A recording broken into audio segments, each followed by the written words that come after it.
Good morning. Good morning. Good to see you. It's great to have all of you here. This is lovely. We're in our 6th week. Can you believe? No. 2 more to go. So let's do grounding. So breathing deeply. Allow yourself to center. Let your light spiral down your core. Follow it in. Come sit in the core of your body. See how fully you can allow yourself to enter into your chakra column so that you feel yourself in each chakra. Use your hand if you want to call your light down through your core. Perhaps refresh your grounding. Calling in your light, letting it fill your core. Touch your grounding. Open your roots deep into the earth. And breathe. Perhaps sending those roots even deeper into the planet. So you're really connecting into the resources of the earth with your roots.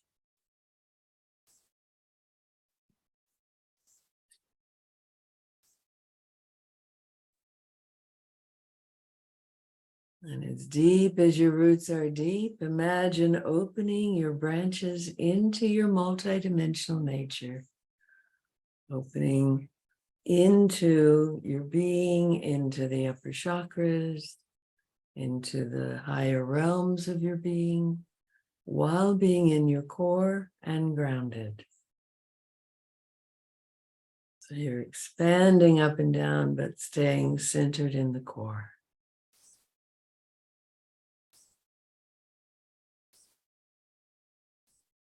And then imagine calling in more light and letting it flow in and fill your core.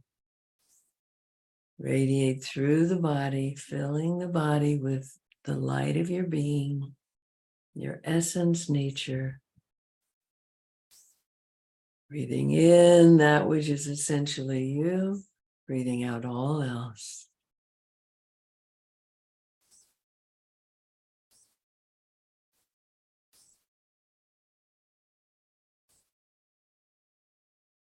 And on the next in-breath, calling in more light, let it fill your body and radiate around you. So you feel the core, it radiates out through the body, creates a beautiful second skin of light outlining the etheric body.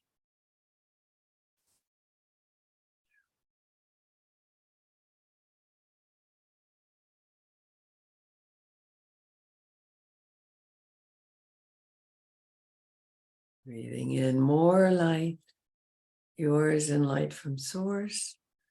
Let it fill your body, radiate out, fill the 4-inch layer with light. You can ask the angels to help fill the 4-inch layer of your auric field with angel light and your light. With the radiance of your being.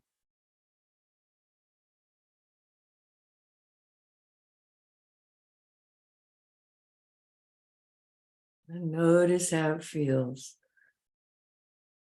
to have that 4-inch layer filled with your radiance. Notice how that helps all your subtle bodies come in closer.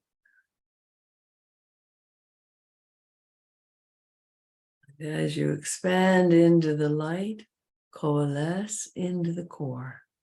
So the core holds more and more of you in this sphere of light.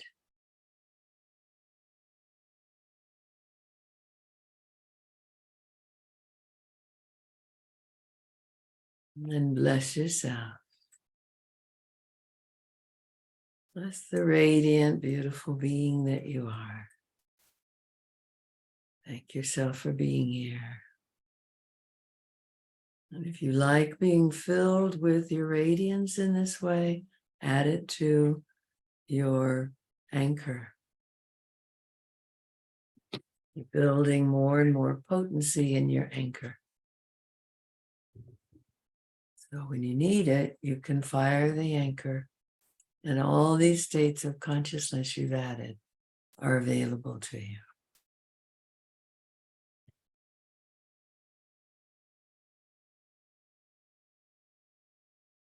Beautiful. And as you're ready, open your eyes.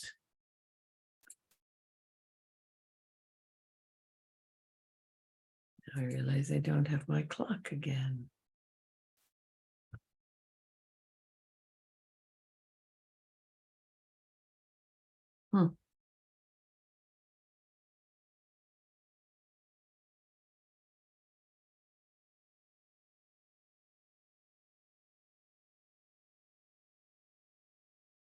You don't know where it goes.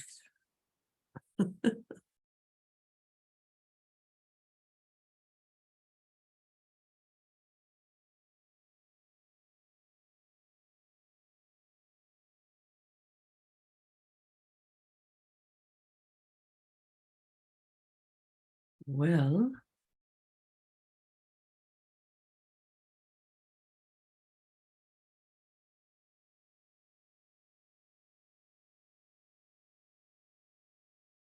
I guess we'll have to do it the old-fashioned way. Does someone want a time?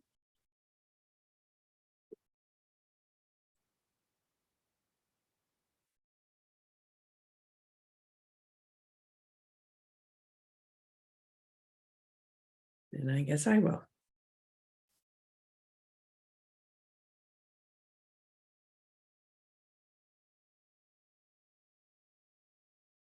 So let's do check-in.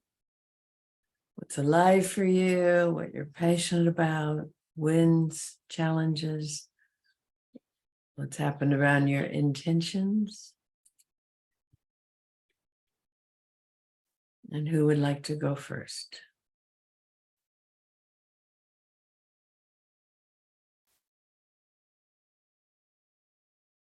I'll go first.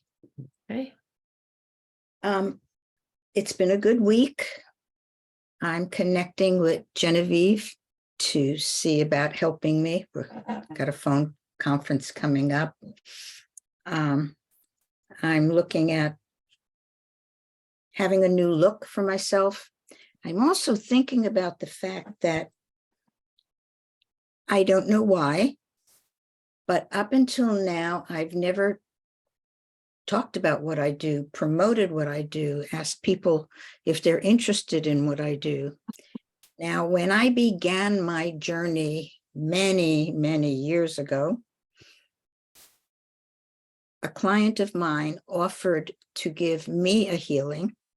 It was my first experience of it because she couldn't afford to pay for a haircut. And I said, of course, I would have given her a haircut and she didn't have to pay for it. And she does this incredible reading for me, knocked me on the floor. And I started telling all my clients about it. She got booked completely. Brand new at what she was doing. And just from me as a hairdresser telling my clients, she now had a full clientele.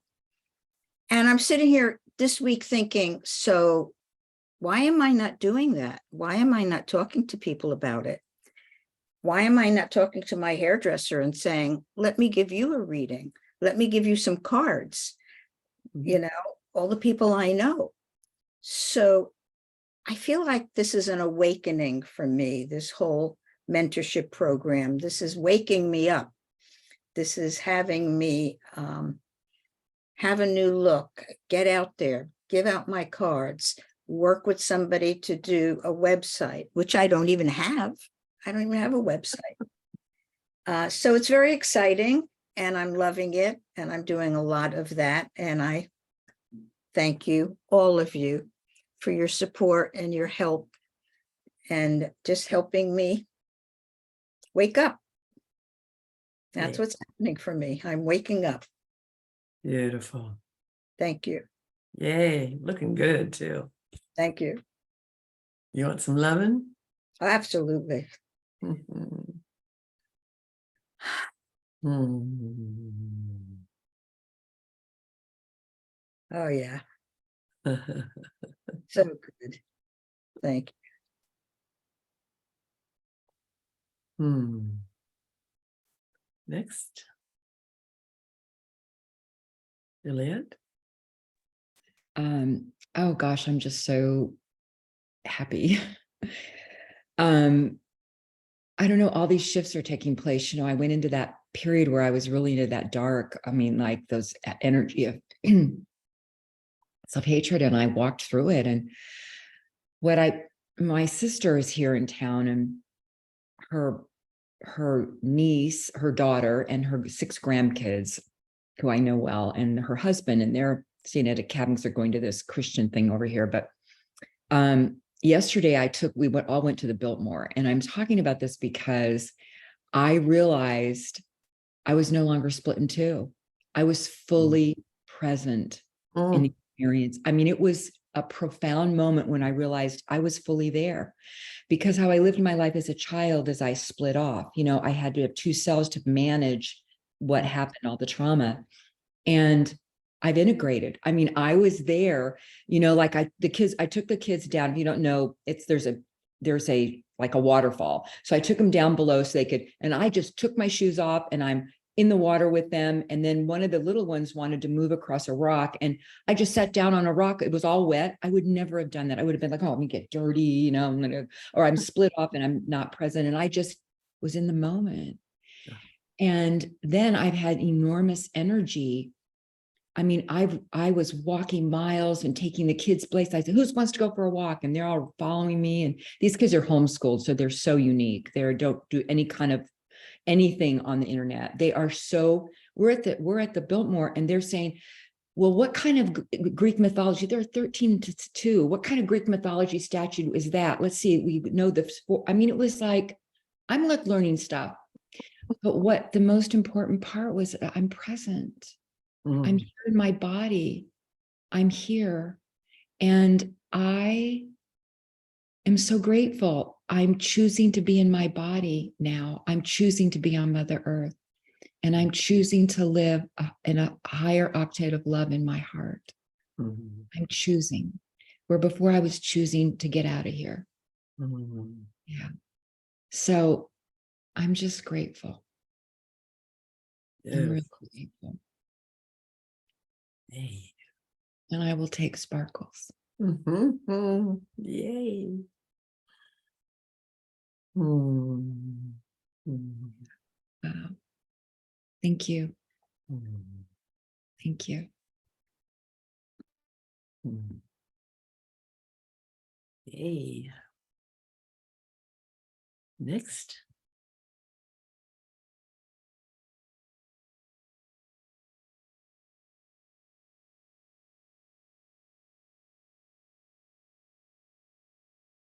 Brooke. Can you guys hear me okay? Is there a lot of background noise at all? Mm-mm. Good. Okay. So I'm also doing a lot better. So I'll keep writing on that theme. I feel like I've really come out the other side of this underworld experience, the void, and really kind of living my life. I feel like I left an older part of, or a younger part of myself, and I feel like I'm really like living my own life now. And so this move was part of that with my boyfriend, and like we're just our lives are coming together really beautifully. I am, what's really alive for me right now is one of my creations, is Find Your Fire. And so I've been in the soccer world a lot lately and exploring just what it means to bring all of myself online and give to these girls all of myself, teach them everything that I've learned, and be kind of in a way an entertainer as well, so give them permission to be all of themselves.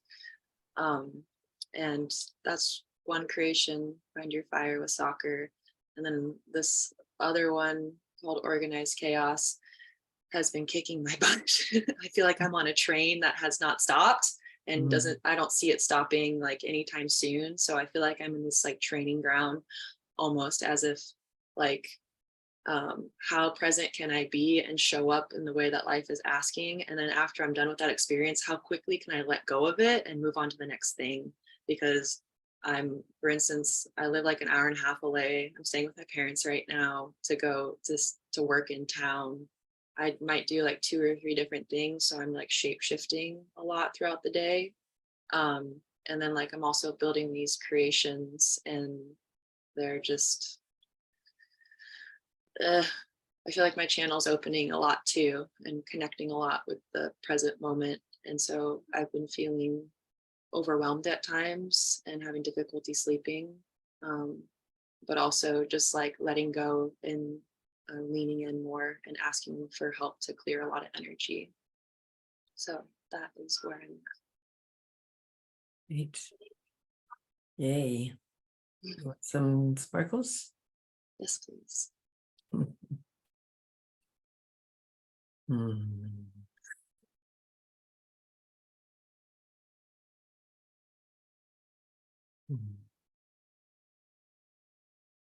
Thank you.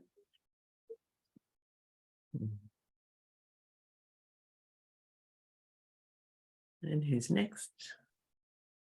I'll go next. It's interesting times. My son is going to college in 2 weeks from today. He's going to play soccer there, speaking of. So it's time for shifting, and yeah. I think the most significant thing that happened to me, which just happened to me just before we came, I had a session with my wonderful energy healer, and the one thing which came up is my relationship with my parents, and I'm willing to release my all years anger, and not just anger, but a place that I would see myself through their eyes. And while I'm doing that, it's limiting me, and I feel like I need to apologize and not earn my gifts, and because they couldn't see my gifts. And it's time for me to continue and just say, okay, you could not see my gifts, but I can see my gifts, and go from there. And yeah, so pretty powerful session, and yeah, I'm looking forward, because this was the limiting thing. And I mean, you know, website, all this stuff, yeah, I agree. Putting myself out there, I agree. But people came to me in miraculous ways, and as soon as I like let go of something, and that was the main something. Sometimes I could let it go, but now I'm willing to let it go, and just going with that. So thank you for listening, and I would love some sparkles. Good job.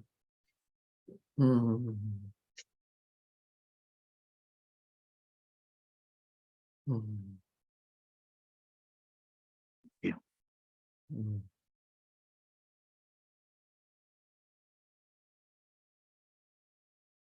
Next.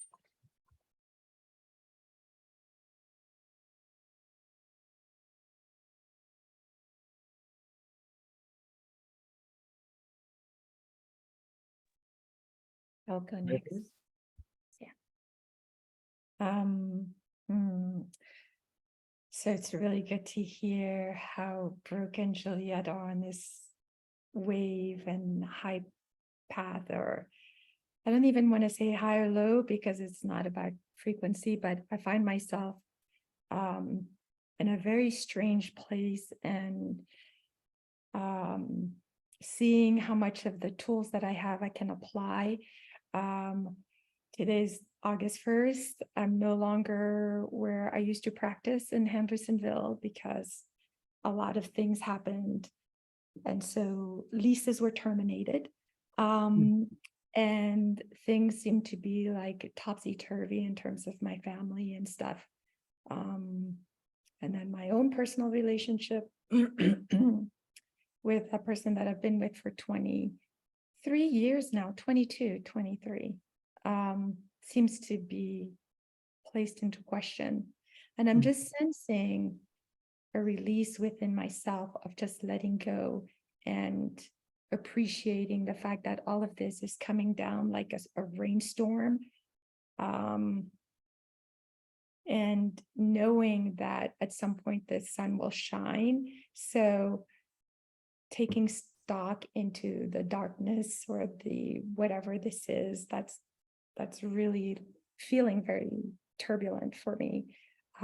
Finding a way to move through it with ease and grace, and doing it while co-creating with you all here present and with my spirit team. So I'll take sparkles now, please.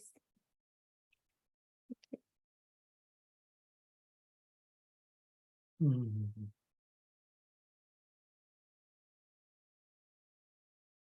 Yeah.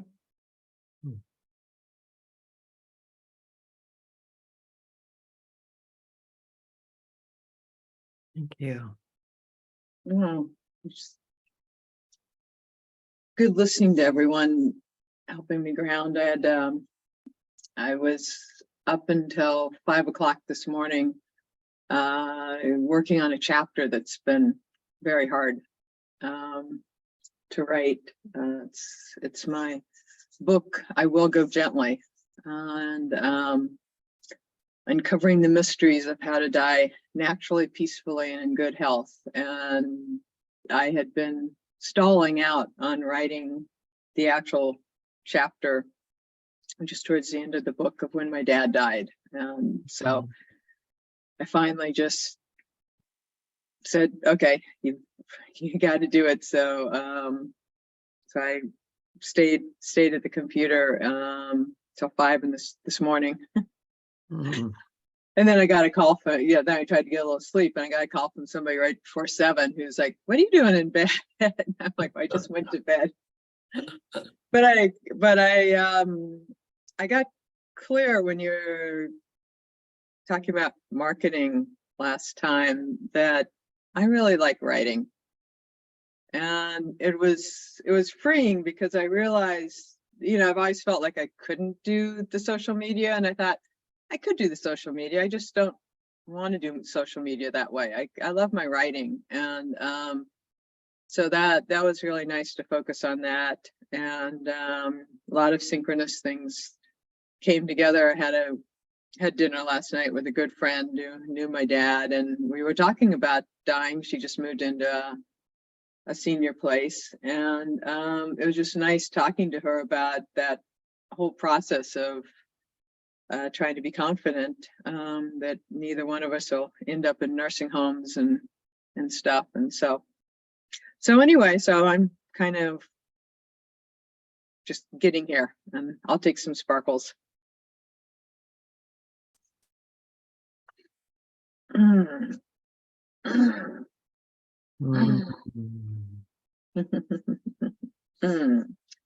Thank you.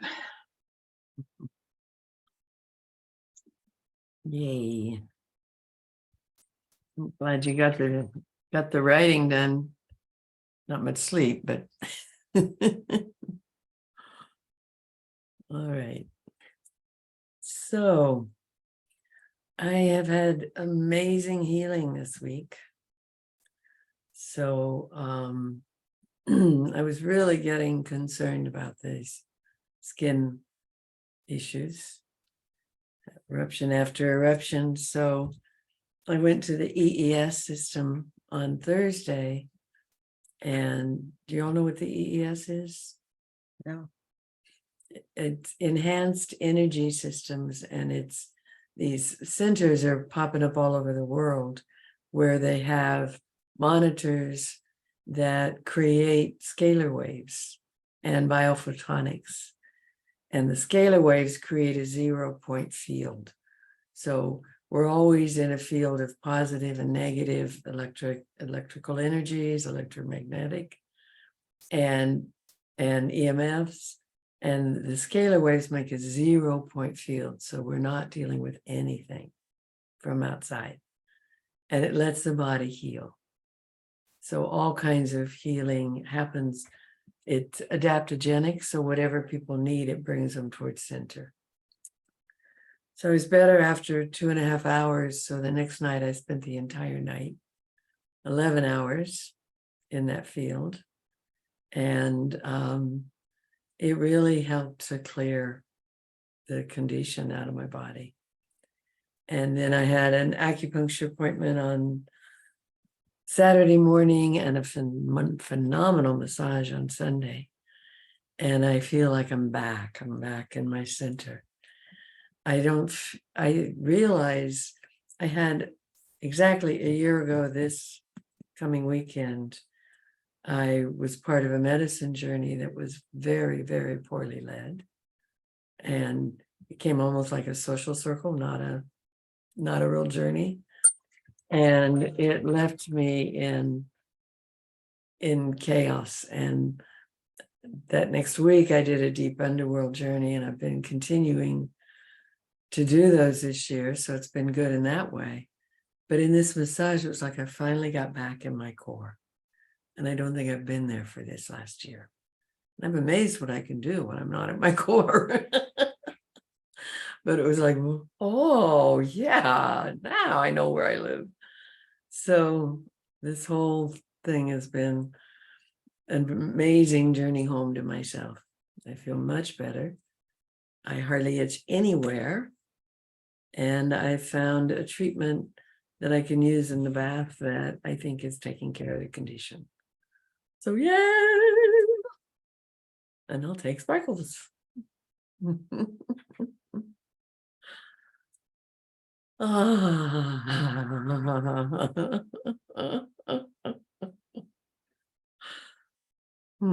yum, yum, yum, yum, yum, yum. Thank you. Yay, yes. So I feel like you're all ready to open to new levels of your expression in the world.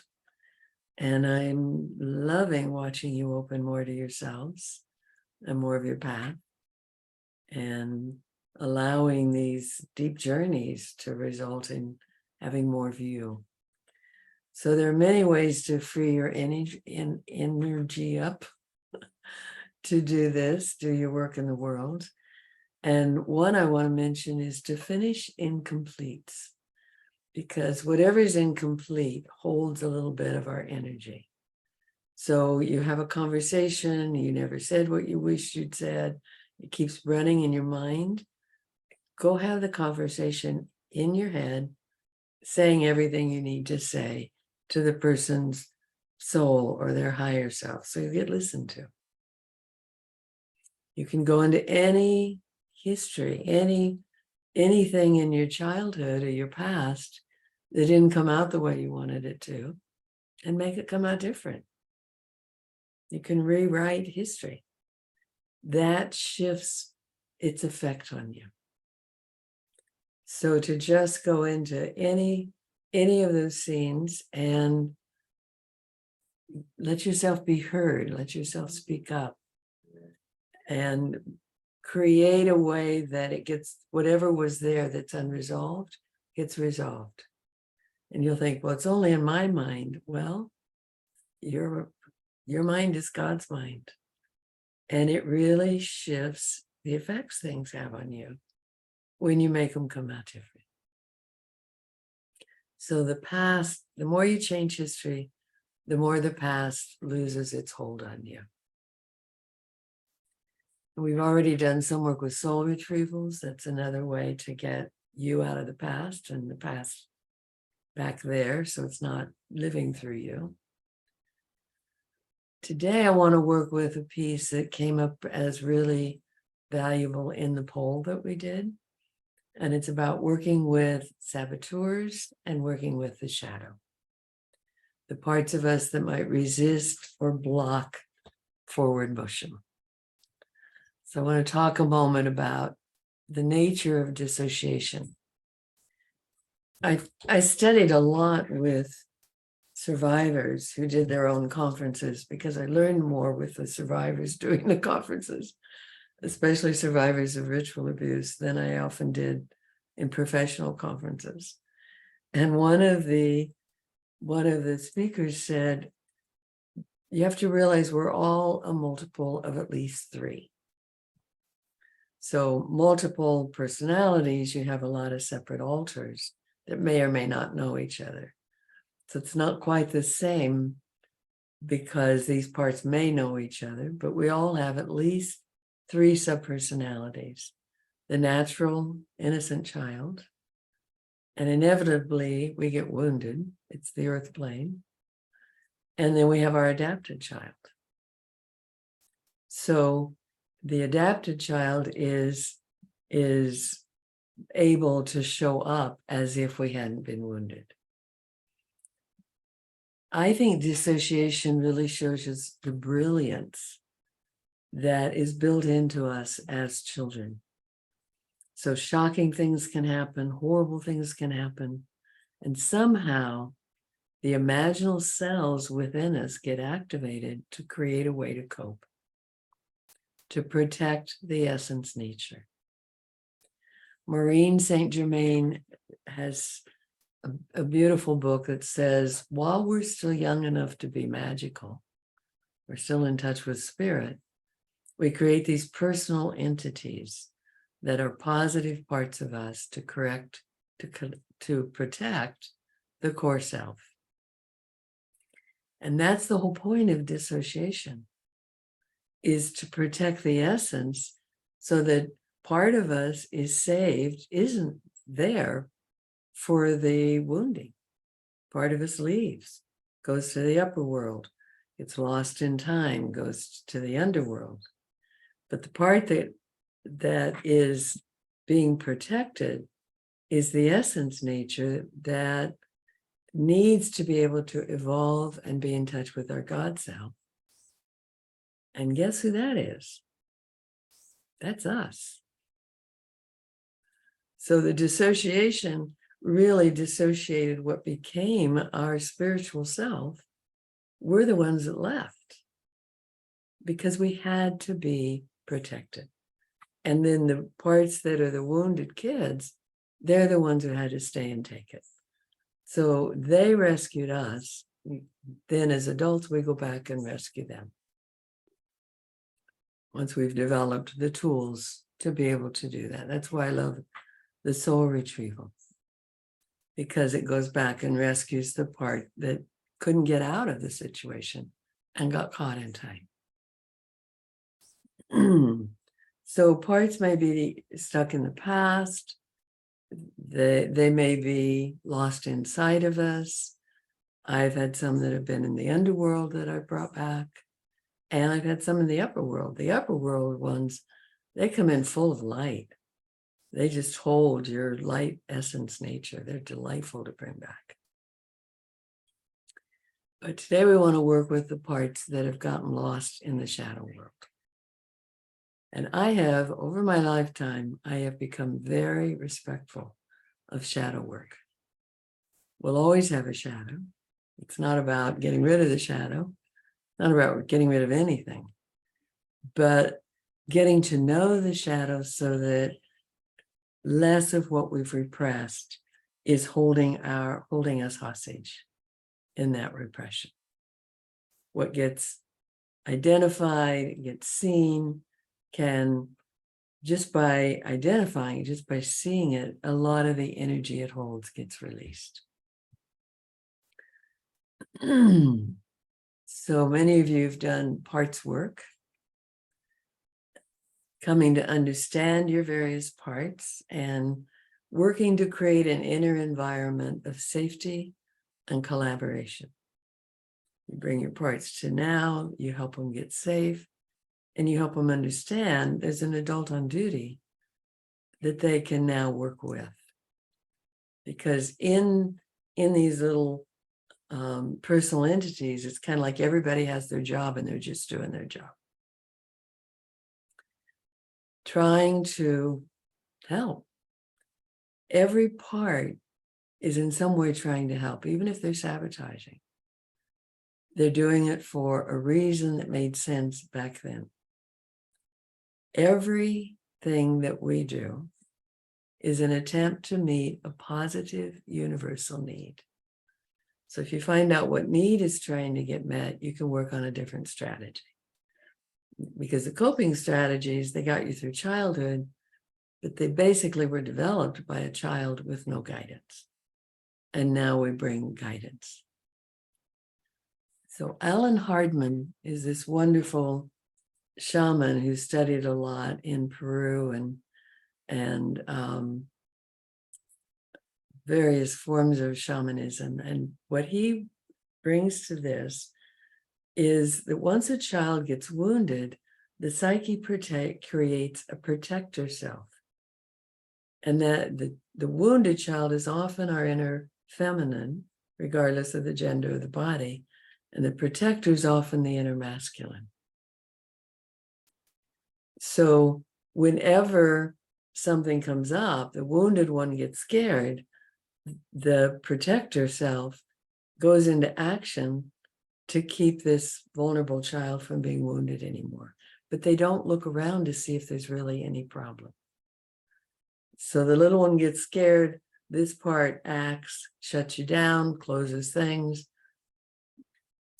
turns off feelings, whatever it does, without checking reality. So when we do this work, like we're going to do today in a meditation to explore our shadowlands, we can help those parts understand that they don't need to do this anymore. The strength of these protector cells is a resource. They work hard. They work all the time, some of them. So it's a resource that what they're doing was to survive trauma. But when you get these parts into current time, that can be repurposed and they can get another job, a way to support your forward motion, like praising you instead of criticizing, finding what you're doing right instead of what you're doing wrong. So we repurpose, we help them find another way to be useful. The little ones, we want them to learn how to be children because they had to be little adults really young to learn how to play and rest. So it's really fascinating what you might find. You might find parts that their job was to hide your light because it was too frightening to your family, or to not let you get too big or too small or too loud or say too much. And so this constriction of how you can be in the world to be able to survive.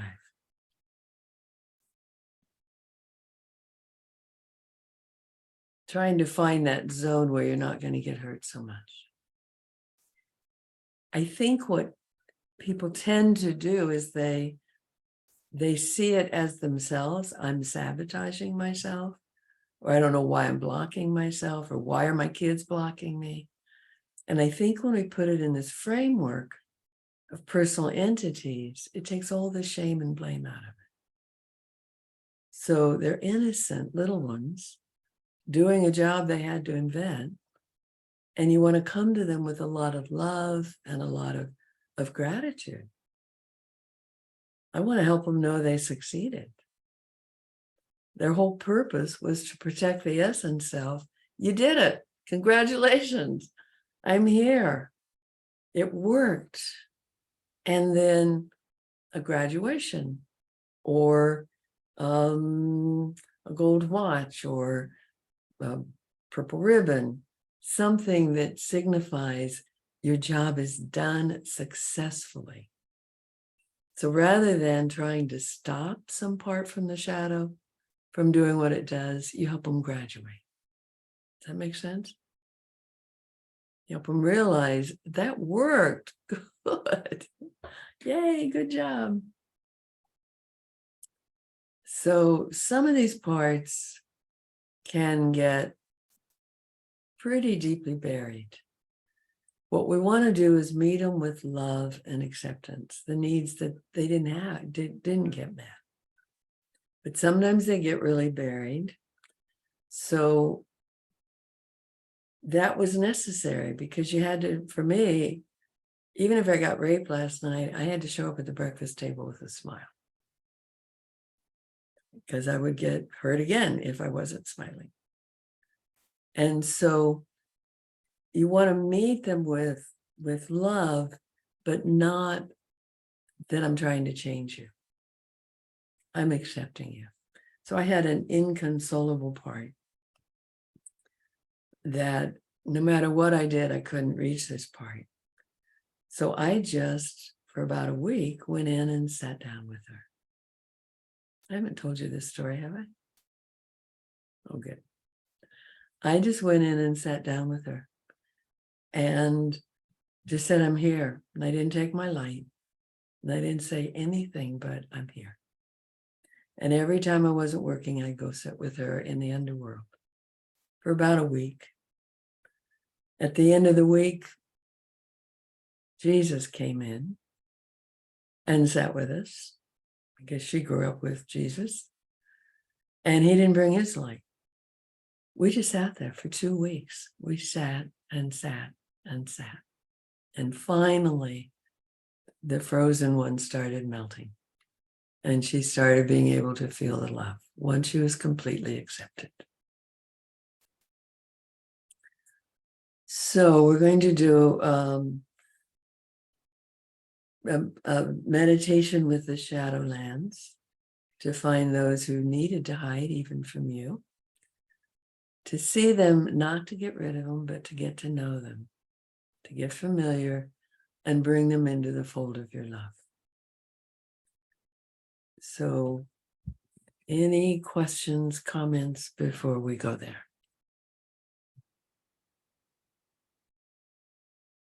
Olivia? Do we need headphones or no? Headphones? Yes, for the meditation. Nothing you don't need for hearing me now. Can we lay down to be more relaxed, or do we have to want us to sit up? What is the requirement? Anything? I think if you want to lay down, that'd be fine. Give yourself the instruction to stay awake Yeah, that's yeah, definitely. and to work with the meditation. Yeah.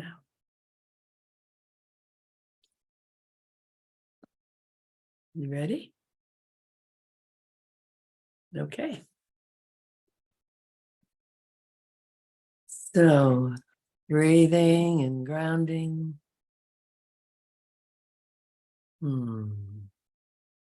Allow yourself to center. Arriving in the heart of now. Inviting in your radiant guides and angels. And breathe right into your heart chakra. And we've spoken of creating a sanctuary in the heart. Let's expand that to be an inner gathering space for your family, your inner family. So it might be a room that has a sunken couch or lots of pillows, lots of places for parts of you to gather. And let everyone inside know that you're calling all of you together to have a conference in your heart. You'd like every age of you to come into the heart, every stage of you to come into the heart. And ask each one to call whoever else they know that are parts of you. You can ask your guides and angels to be around the perimeter of the room. So the perimeter of the room is filled with these radiant beings. Calling every age of you, all your inner kids, and letting them know I'm calling you here because I love you. I want to get to know you. I want to understand you more because you're part of me.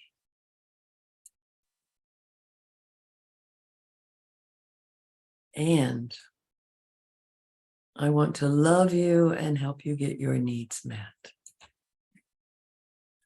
You're precious to me. And then call in the shadow. Shadow, you're welcome too. You're part of me. Come sit with us. And whether you see or sense or feel this gathering, it's all the same. Imagine that all your younger selves, all of your selves that have handled coping mechanisms are coming to join this gathering in your heart. Breathe into the love that you feel for all of you and for all the amazing efforts these parts have done to save you, to help you get here, to protect you. And thank them. Thank all the young ones that had to figure life out without adults helping. For a moment, ask to talk to those who've been afraid. Maybe fear was the job they took on. And let them know, I'd love to hear about your fear. Maybe you thought your fear would keep you safe, keep you small, keep you from upsetting your parents. But you don't live with them now. You live with me. You're adult. So ask these young ones that are afraid, what's your greatest fear? And how are you blocking me with your fear? What do you do with it?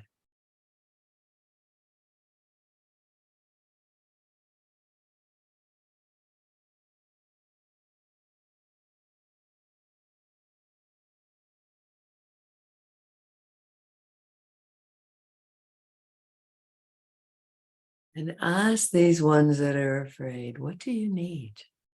What would help you with your fear?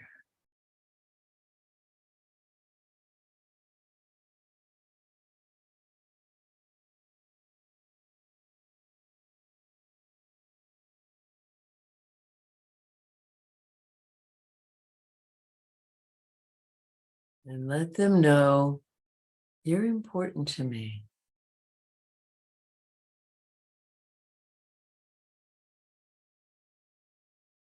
And I'm here to take care of you. All the work that you and the inner kids have done have helped me to grow up and get strong, develop spiritually. And now I can be your adult on duty and take care of you. And we can have angels or cherubs here to hold you, or one of the older children.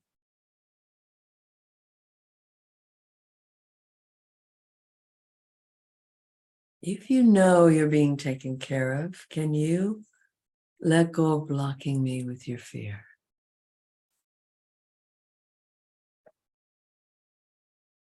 See if they'd like to do that.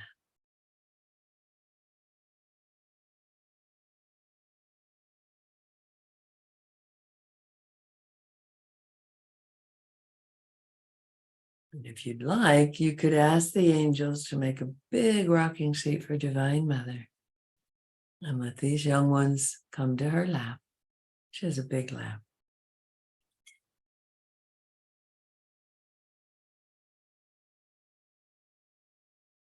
And thanking them for connecting, for sharing their fear with you. Let them know, I love you. You can Climb into Divine Mother's arms and just breathe your fear into her heart and breathe in her love.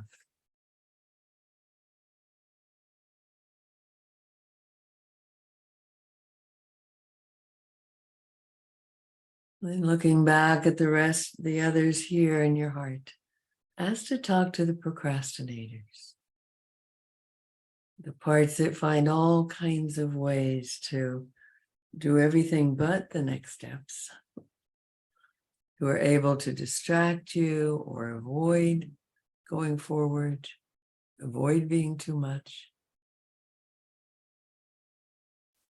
Again, admire their work. You guys are really good at this. You can distract me for a whole day sometimes. Good job. And how has that been helping? How are you trying to help? Every coping mechanism has a reason. What need is it trying to meet?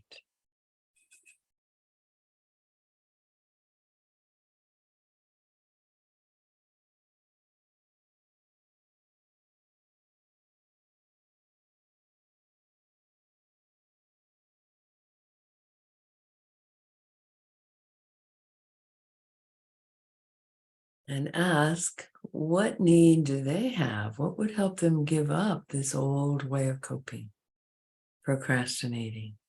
What need do they have to be met?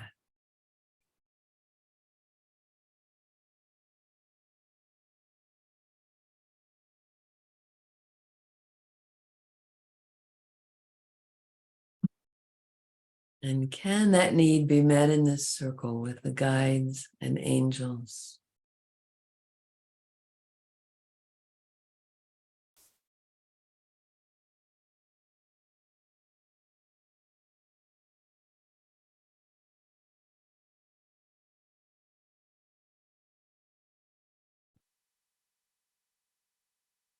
And would they be willing to let your adult take care of your work life? Because you're prepared for that. You have lots of support. And you work with coaches and mentors. So perhaps it's time for these procrastinators to let go of trying to run your life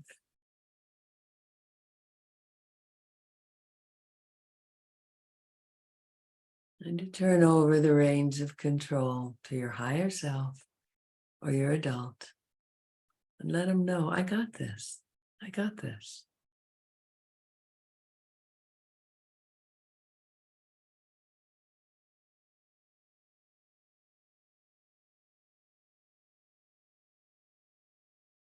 Let's see if there's anything else they need to release this old pattern of procrastination.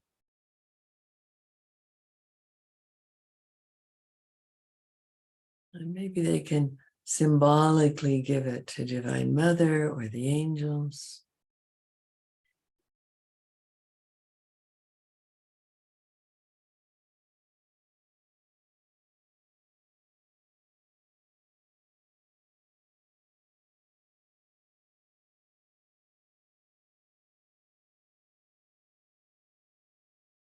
And thank them. Bless them. Let them know, I'm glad you're part of me.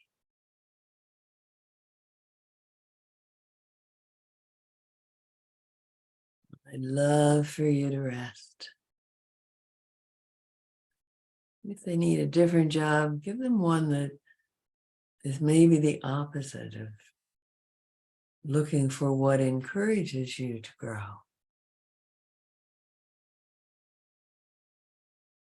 Learning how to have focus. There's probably an angel here that could help them learn to do that.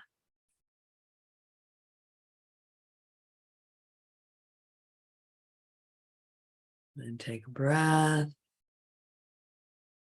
Thank them.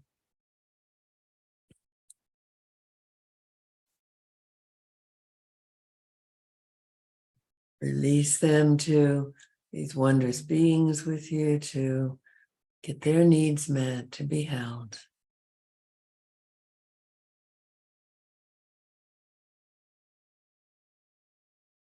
Coming back to the whole circle, ask to meet the saboteurs. I want to know what part plays the role of sabotage. I want to admire you. Sometimes you do a really good job of sabotaging, of keeping me from going where I want to go or doing what I want to do. You've done it a long time, so thank you.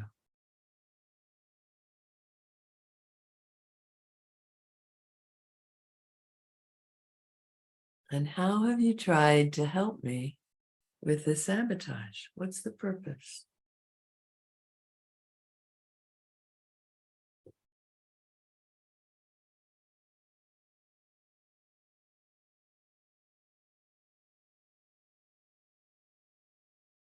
See what they say or what you said.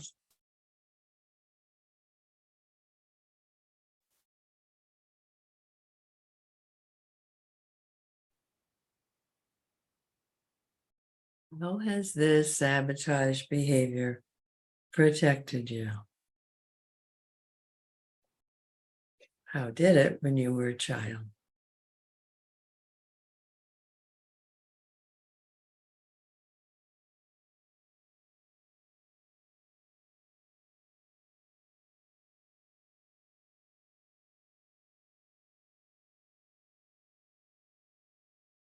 Then ask, what would meet your needs?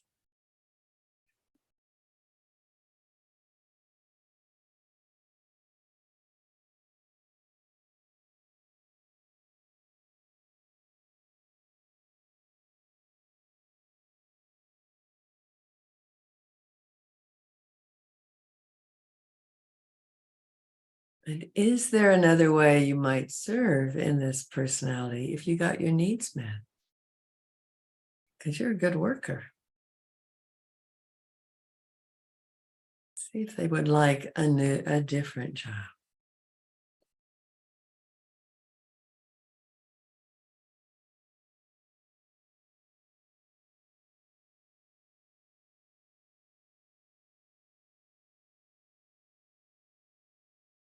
And perhaps they can offer up that pattern of sabotage to the guides, to angels.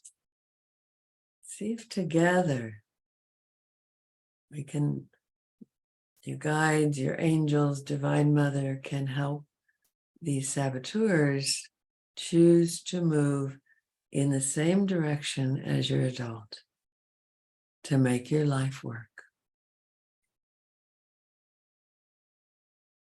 Or to let go of control so your adult can run things. You can just give the reins of control to you.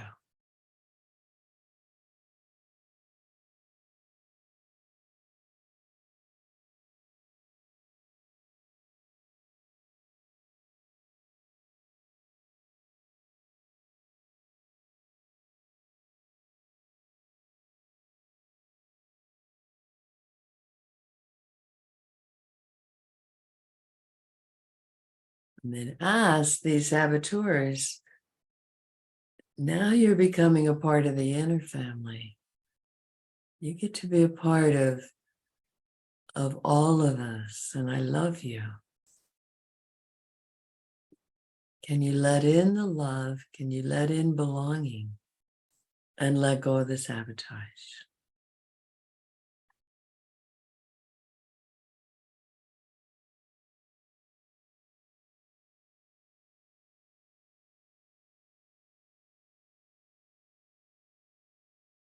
And if part of their role is to help you do things right, tell them it will help me more if you praise. Maybe you can find things I'm doing well and praise me. Be a positive voice in here. The angels can help you learn to do that.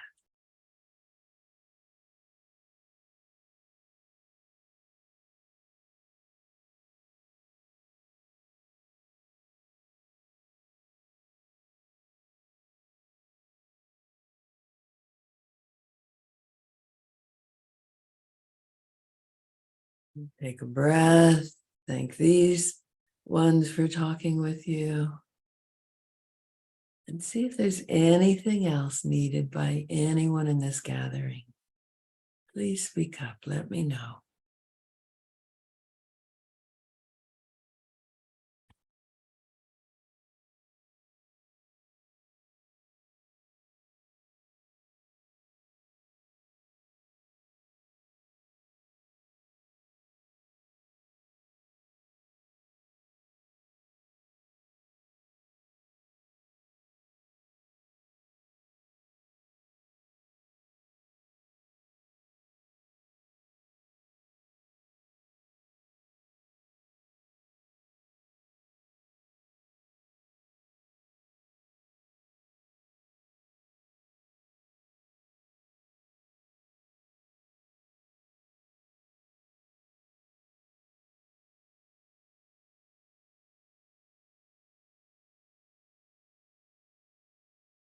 See what wants to happen with all of the inner family, the guides, the angels, to help everyone get their needs met.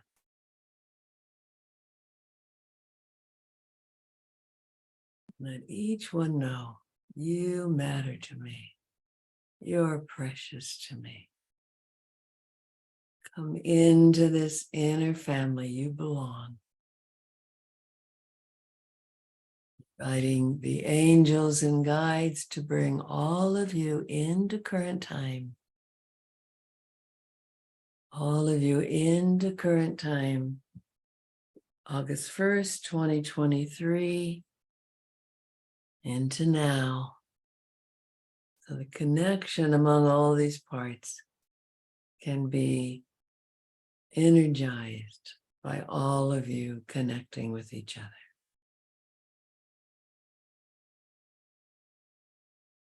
Mhm.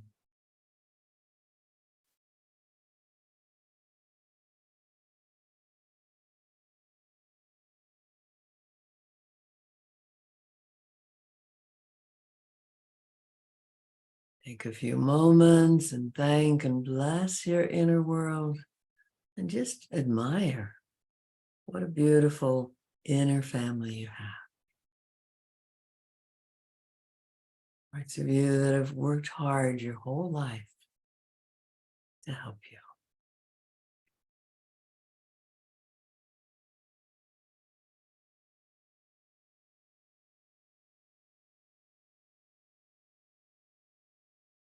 And then finding a way that feels right for you to complete.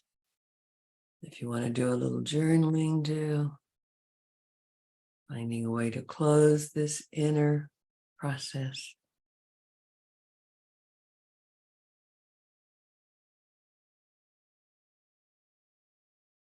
Taking some time to integrate what you learned, consolidate what you learned, either in stillness or by journaling.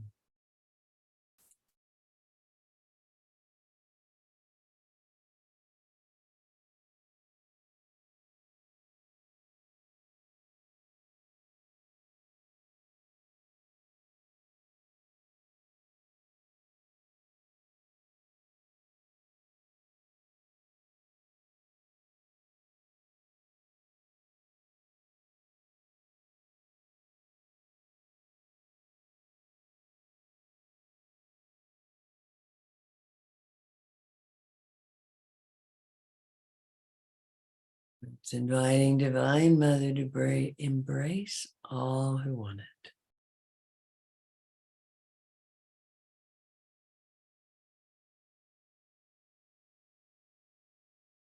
Mm.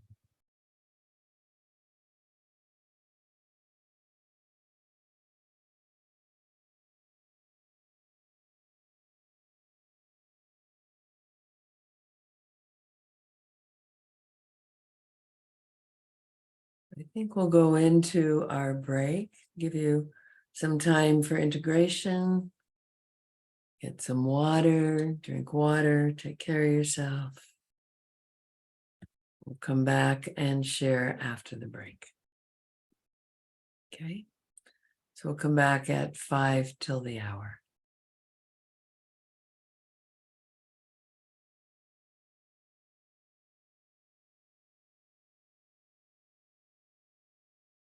And I'll see you at 5 till.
Oh.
Coming on back.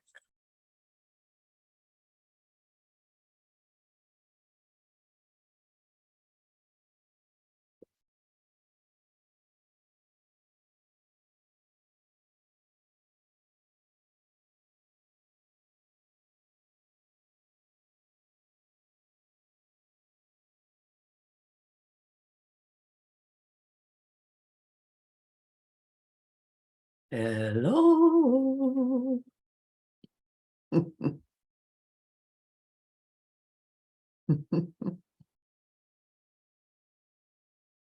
Hmm.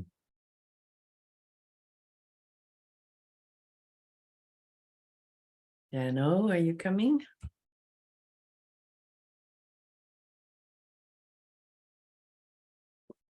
Hmm.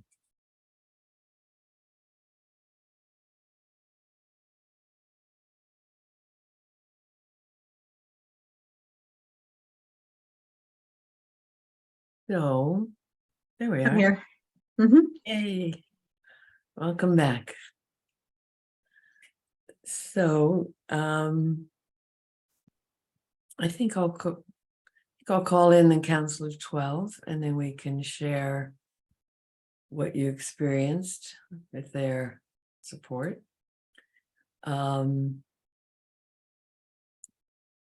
anyone want to do channeling today? Practice channeling today?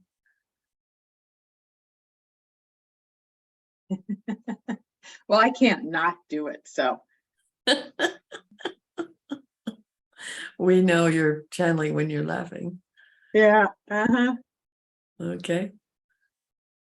Siobhan, okay. Sure. Okay. So shall we call in our friends? Yeah. Breathing and grounding. Allow yourself to center once again, invoking the light of your being, the radiance of your soul to fill you. I ask the angels and archangels, please create for us a crystalline temple of radiant energy, crystalline temple of radiance all around each of us, cleansing and clearing all energies not of the light, not serving the highest good, and weaving for each of us our own chrysalis of radiant energy, filled with the rays and vibrations needed by this work and our evolution. I ask God, Goddess, source of all that is, encompass us so completely in your radiant being that only beings serving love, light, and truth may participate in any way. Deepest healing and highest guidance is received. Invoking the radiant heart of your soul, most aligned with the heart of Source, to assist you in receiving all you need and releasing all it serves to release. I welcome into this sacred temple the Council of 12. And I welcome those beings serving the heart of love, light, and truth, who are guides or loved ones for anyone here.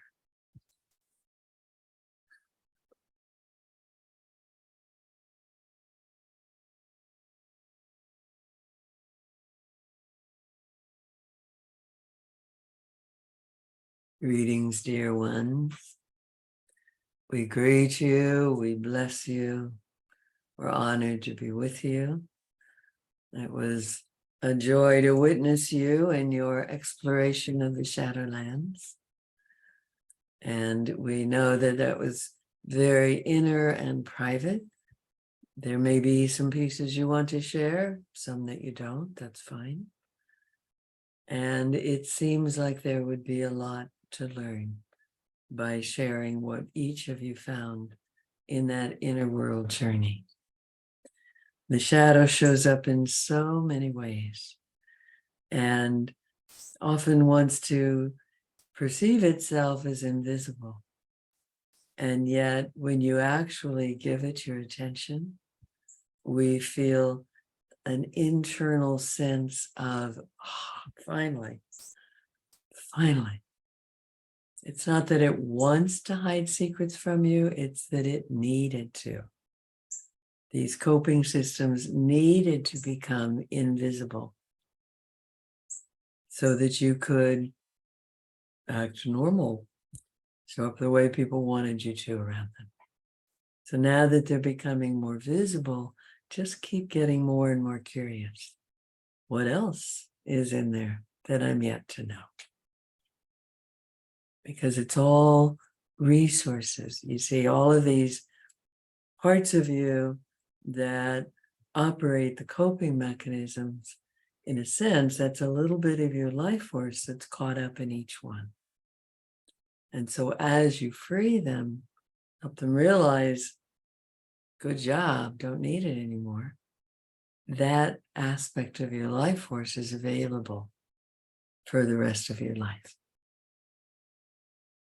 So, who would like to share what you learned in that Shadowland journey? What you experienced?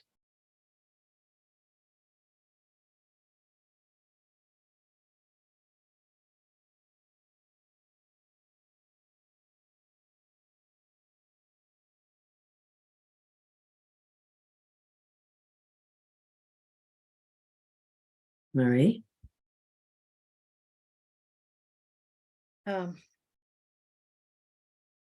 It was very powerful.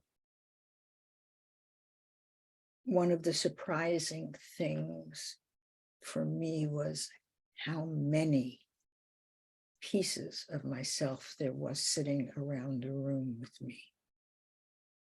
I mean, it just started with a 3-year-old. Suddenly there was a 5-year-old, suddenly a 7, then a 13, then a 20. And it was shocking. Mm-hmm. And all of them brought a quick story or a quick vision or a quick memory, or it just went around the room. Mm-hmm. It was very intense. It was very healing. Mm-hmm. And then the saboteur and the shadow side that showed up.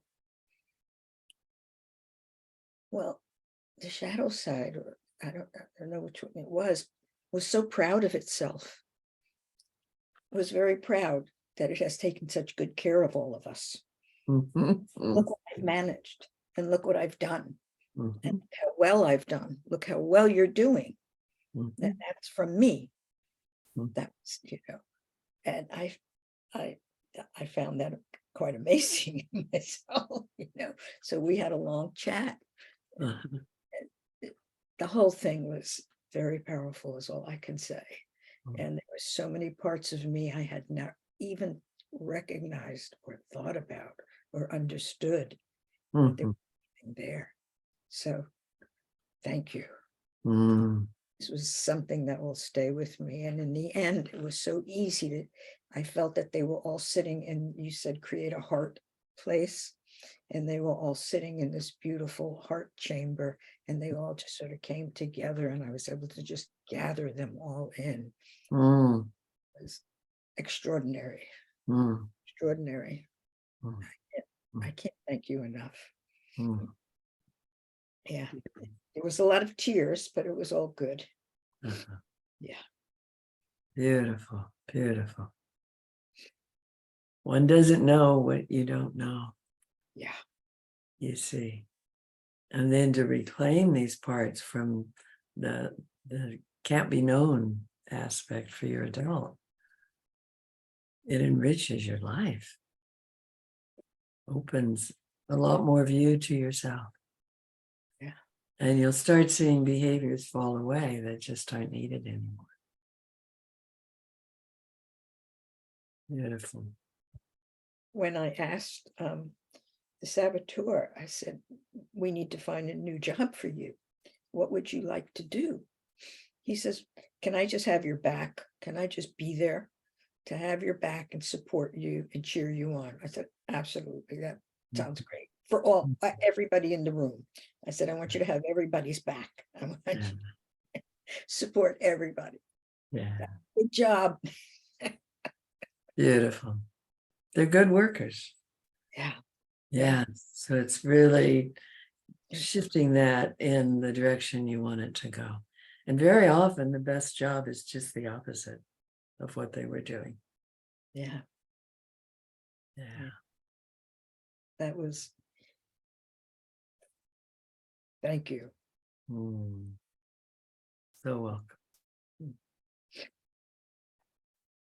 Looks good on you, looks good in you. Beautiful. Who else would like to share?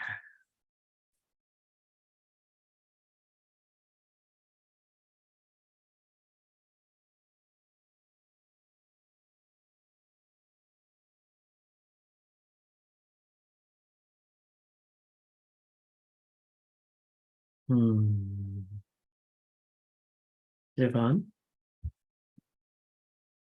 Yeah, it was interesting. My protectors, or my what I like to call as my coping mechanism, is that I check out.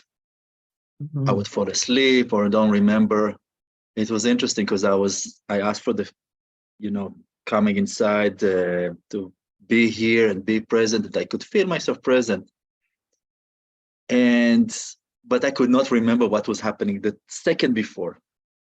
And I have a problem right now to tell you what exactly happened. I know it was there. I know that the children were there, and still.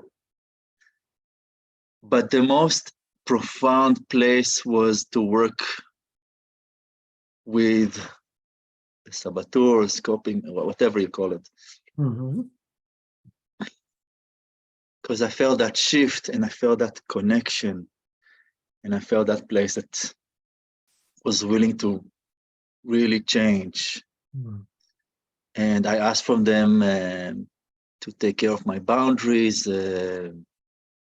Yeah, I mean, I don't think I need. I don't think I need the praises, but mainly was to take care of my boundaries, and there was a place that I could feel all of me. And usually, my main hideout is my stomach, which was for years sort of like a block there that I could never reach out. I tried to negotiate and chat and sit next to, and I really felt it today opening up. And yeah, thank you so much. I think I'll repeat. I'll watch that recording again and again. I think it was. I'm so grateful. Thank you so much. So welcome. Beautiful. So when you watch it again or go in and do work like this, you might ask to meet the part of you that is so good at taking your memory, that has that capacity to make you forget what happened a minute ago. So whatever is happening like that, of suddenly I'm not here, you go in and you ask, who's good at that? Who's doing that? Because some part took that as a job and you want to admire them. And perhaps let them know that memory is a good thing. Yeah. And then a good job for them might be, since they're constantly watching what could or could not be remembered, good job for them might be to help you remember. Because that's right where they work, you see. It's not just remembering. It's also like I get so tired. Now I'm a little bit better than that, but when I start to do my inner work, I'll get so tired when I get to a difficult place. Could not keep my eyes open. So then you want to ask, what part of me puts me to sleep? A part of me makes me so tired when I want to do this work. You know, they're working for you, and it's just helping them know that life has changed. That was great then. Now what I need is this. It's pretty common. We'll see it in sessions where somebody's wide awake and alert, and then something comes up and all of a sudden they can't keep their eyes open. So we get to unravel that coping system too, if you want. Thank you. Beautiful. Thank you. Juliet? Thank you, Javon, because you made it easier for me to talk about what happens to me. So what came out of what you just said to Javon, which was super helpful, is I need to meet the part of me that tries to stay blank. Mhm. So what happens is that, and even when I work with other shamans and go on, journeys, or they take me on a journey, I go away. I don't go on the journey. I don't know where I went. I just go away. I can't go there. And so what I noticed in this one, because I'm purposely now staying awake, because I would do the same thing, fall asleep, go on the journey. I would be out, gone, wake up and like, oh, I have no idea what I did. Okay, good. But in this one, I did stay awake, but I could see there was like this, and I don't want to say wall. I did think, Brooke, about that box you showed me Close the my last door. Just one second. with the cross, on it. I thought, well, is that the same box? Because that box showed me it, because it's like I'm listening to her, but I won't allow myself to connect to anything I see. It's like there's like and this is what, and I don't know, it's like, it's like if you're being abused, you just stay blank. So you don't have to feel anything, don't have to associate. It's not really happening. Nothing's really happening. This is just, nothing's been happening. Okay. And that's kind of how I feel. That's what this is. It's like nothing ever really happened. Like there's nothing really there. Hmm. And so so one of the things it's like, meet the part of me that tries to stay blank. And the other thing I thought would be good for me with this meditation is to take it in smaller, shorter bursts. Mhm. So stay with one place and turn off the recording and stay there. And then do the next one, because what happened was every time I'd start to get there, we would go to the next one and I wasn't ready to move because I hadn't really processed that space. Like I Mhm. hadn't had enough chance for me to go, because I'm trying to stay blank, it's like, I was like, okay. And then I'd go to the next one or whatever. And so I'm going to have to go slower in it, because I can't let it. It's like, I still want to be blank. Mhm. Yeah. Yes. And that's what I figure, I could record it, on my phone in pieces, like on my, and then I've got the piece to do this time and then a piece to do that time, so that I'm going slower to see if I can get into it and really allow myself to see. And what I said is that other person's job could be to help me see, Yes. Yes. right? To help me see. Like help me see, which then is like help me feel, help me be in my body, help me see. But it Mhm. was really helpful when because like, that's it, it's like, and I used to say, oh, what's wrong with me? What's wrong with me? Why can't I do this? But it's the part of me that protected me, because I wouldn't be alive if I would have felt all that. I wouldn't be alive. My essence would have been destroyed. Yeah. Yeah. So I had to disassociate enough to like live, to create which is why we said, like today, yesterday, I felt like I finally am integrated. It's like I felt like I was actually present instead of these two selves that live split off, like trying to live in the world like half present and always aware, Mhm. So yeah, so it was good. And Javon gave me kind of the ability, because I just want to thank you, because you helped me a lot being able to say this, because I haven't been able to verbalize it, haven't been able to figure out what to say, didn't want to even talk about it. But it's like, I feel like, okay, this is okay now. Like, it's okay. Mhm. Mhm. It's okay. Yeah, it's okay. Breathe into it. It's okay. It's okay. That was really smart, kids. That was really smart. You protected me. And it worked. I was able to be really effective in the world. Yeah. Thank you so much. And now I want to stay present. So, it's almost like there's a agreement field inside of go anywhere near shadow or memory, get the adult out of here. Yeah. Want Yeah. to negotiate a new agreement field. Okay. Okay. Oh, I like that. Like, because the adult, it's interesting when you said that, because if the adult's the perpetrator or the person coming after you, it's like, I'm the adult now coming. Oh, there's an adult. We have to do something. We have to blank out. There's an adult coming in, even if is that the same kind of thought? Is that, you see what I'm saying? Is it warped in that sense that it's not able to see that, wait a minute, no, it's me. We're okay. Me, the adult. It feels a little different. You Okay. can tune in and see. It feels more that whenever there's danger, Mhm. they dissociate you, the adult. Mhm. That's why you're not there. Mhm. Check inside. We're not getting a sense that you as an adult feel dangerous. Oh, okay. No, I They don't. want to protect you from danger. Got it. Okay. That makes more sense. Yeah. Because I'm not dangerous to myself in that regard. I was dangerous to myself because I would take it out on me, but I don't do that anymore. So what we find is really valuable. You have parts that their job was to hide the abuse. Mhm. And you just want to go, thank you.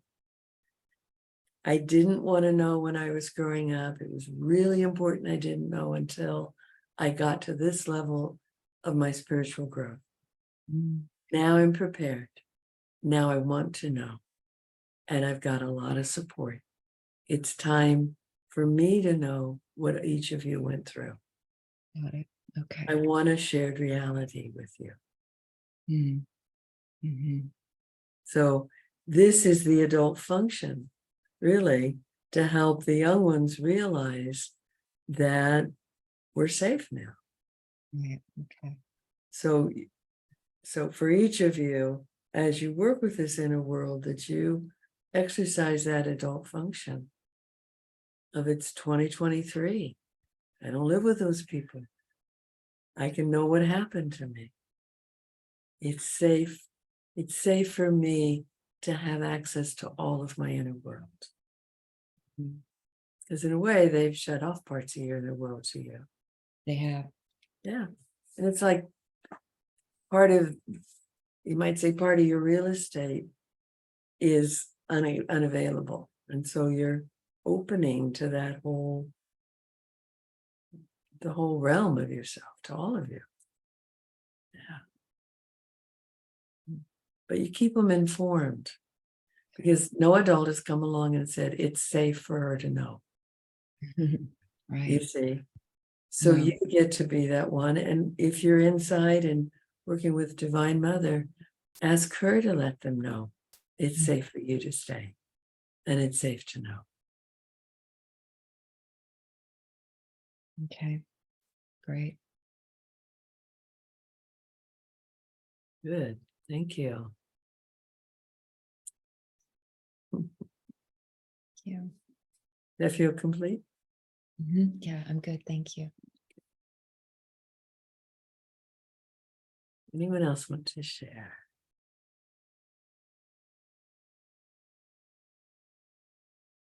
Brooke?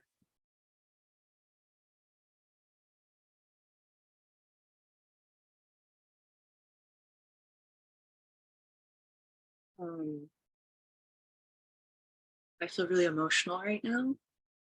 So I'm just asking to be seen. Mhm. Mhm.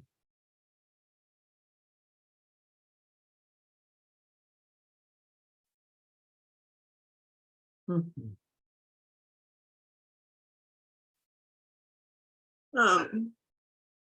This meditation kind of, it connected a lot of dots for me. Mhm. Um, my shadow has been protecting me from being seen. And it's kind of helped solve some pieces of the path that I've been on. And I'm kind of realizing now that the details don't necessarily matter.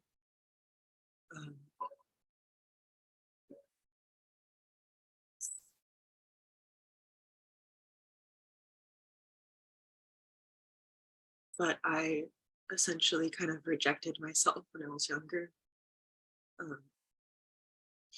And I made myself really small, even though I'm really tall. I'm literally 6'2".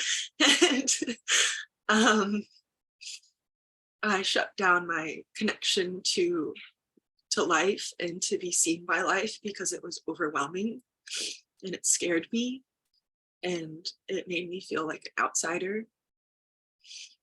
And I have been on a path to remember that part of myself that takes up space and allows myself to be seen, that it's safe to be seen, it's safe to speak my truth, and to give myself the permission to trust that this connection to life is inherent to who I am. And before my shadow, it was engaging in self-sabotaging behaviors with different forms of substance abuse because I was just so overwhelmed with this connection. And I used to say that I would energetically like curb stomp myself, which is like really vulgar and whatnot, but that's what it felt like, because it was just so much energy and so much, like I would see so much and I didn't have any context or know anybody that knew what I was going through. And so I've been leaving breadcrumbs for myself to find my spiritual self. Yeah. And that saboteur was bringing me back to trust my connection with source in all different ways. Instead of having to take things to make me like open up and feel connected to life, I can do that in a very sober state because it is, again, inherent to who I am. Yes. And when you were talking about your experience, Evelina's experience with sitting with her inner child, and Jesus came and sat with her.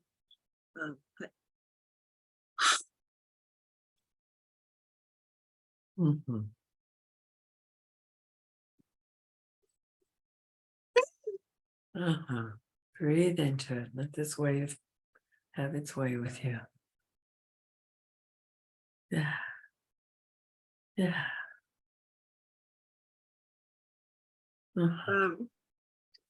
I had a dream the other night that there was, it seemed like it was outside of me, but I understand that it was my inner child that was really screaming for help.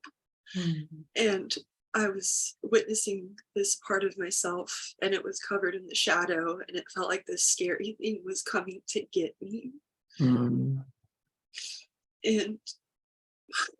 so I felt, at first I felt scared of the shadow, and then I felt this overwhelming sense of love and this knowing that I can dissolve it. And I was excited to. And so I called upon Jesus and Mary Magdalene to help clear that energy. And as you grow up religious, that was something that is a whole different thing, but my parents are definitely, and my ancestors are definitely Christian. So it feels like this, like returning home to that and returning home as a spiritual being. And it's just that I don't need to question necessarily question so much of that connection, because even after this meditation, I went to go put on this sweatshirt and I literally found a feather in it. And so it's just like it just felt like a returning home. Mm. Yes. Yes.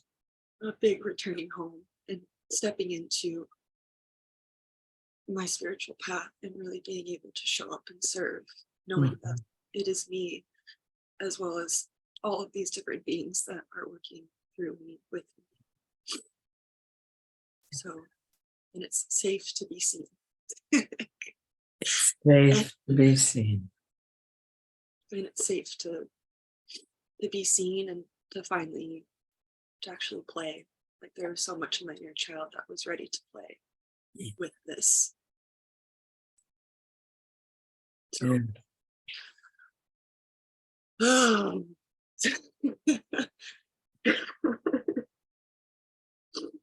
Mm. and something that you said, that it is safe for me to have full access to my inner world, felt Yes. really good. It's safe for you to have full access to your inner world. Yes. Beautiful. And we all say welcome home to you. It's good to be back again. Welcome home, Brooke. Welcome home.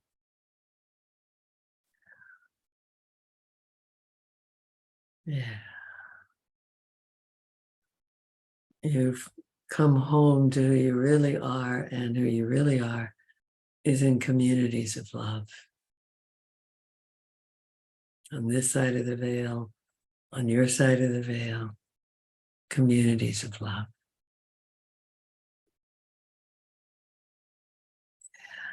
Your adults done good for you kids. She's brought you to a good place in the world. Yeah, she's worth joining. Yeah. It just makes a lot of sense. All the different things that I've walked to, and to create that safety, and just really calling in community like this that allows me to feel safe enough to be seen. So thank you guys. Mm-hmm. Mm-hmm. Yes. Mm-hmm. Yeah, just let the shaking happen. Loves to happen when you're changing so much. Ah.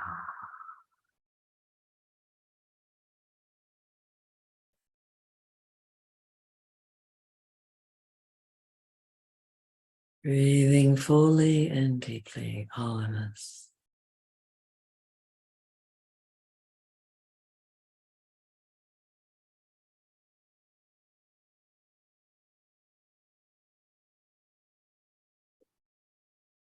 Mm.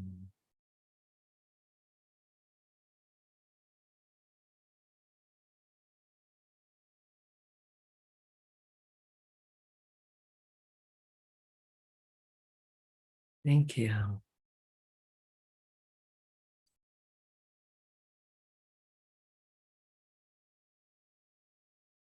Mm.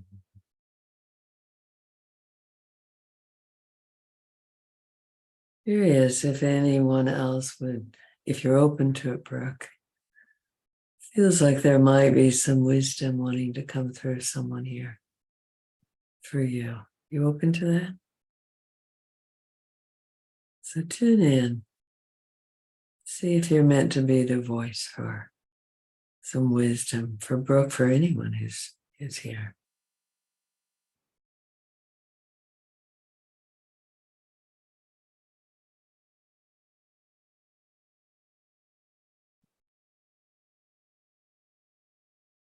Looking up into your third eye and into your being.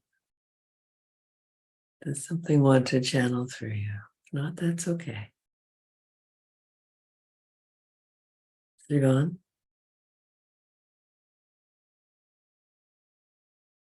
came to me is allow. Not push, not take, not grab, allow. And be very gentle with yourself when you're allowing, Mhm. Mhm. if that resonates. Mhm. Ah.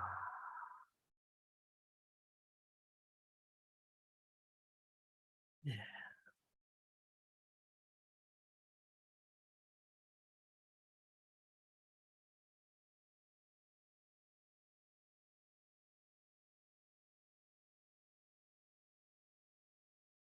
And a pausing to let all of us be present, because it feels a bit like the butterfly is beginning to crack the cocoon. Yeah.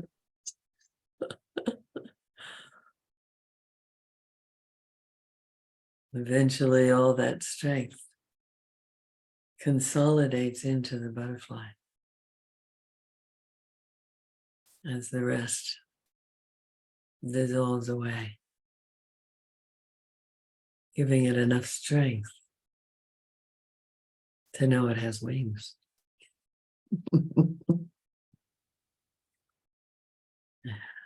Juliet? So even though you are a butterfly expanding your wings, you have created a container which can hold yourself so that you are on solid ground to expand those wings, so that you will know that you are grounded in something solid within you, that it can allow you then to take your angel wings and to bring them out. In fact, could you do this, please, with us? Could you take your wings and feel that expansion coming out of your wings and feel the vibration of you moving out in yourself, moving further and further out into yourself Yeah. as you expand those wings wider and wider and wider and wider. The infinity of those wings will reach around the earth, will reach around all those that you touch, will reach around everyone. Know that you are being guided and directed by the greatest light of your life, and that you have built a container to hold that for you. The divine is with you and speaks to you and tells you are worthy for all that is to come. Yeah. Let the tears flow. They just love making room for itself. Yeah. Beautiful transmissions.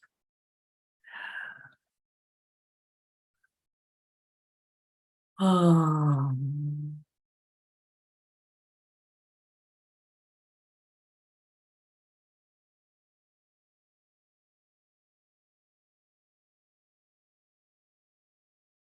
Feeling Divine Mother inviting you to cry those tears right into her heart.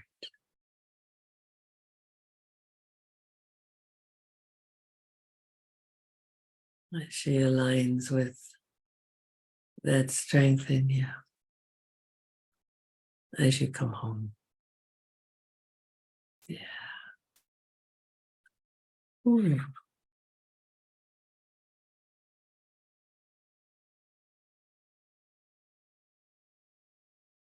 Thank you.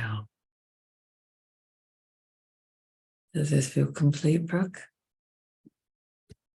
Great. Thank you, everyone. Yeah, beautiful. Just stay with it.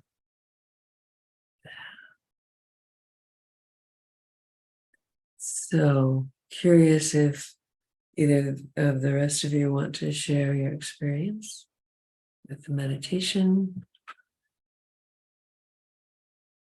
If not, we can go to inquiries. That choice. I'll share. Or Olivia, do you want to share first? Go ahead, and then Olivia. Okay. Oh, well, I'm just being here, feeling the joy of being in my third third part of my life. The growing older is like so underrated in this country, and it just feels so much better.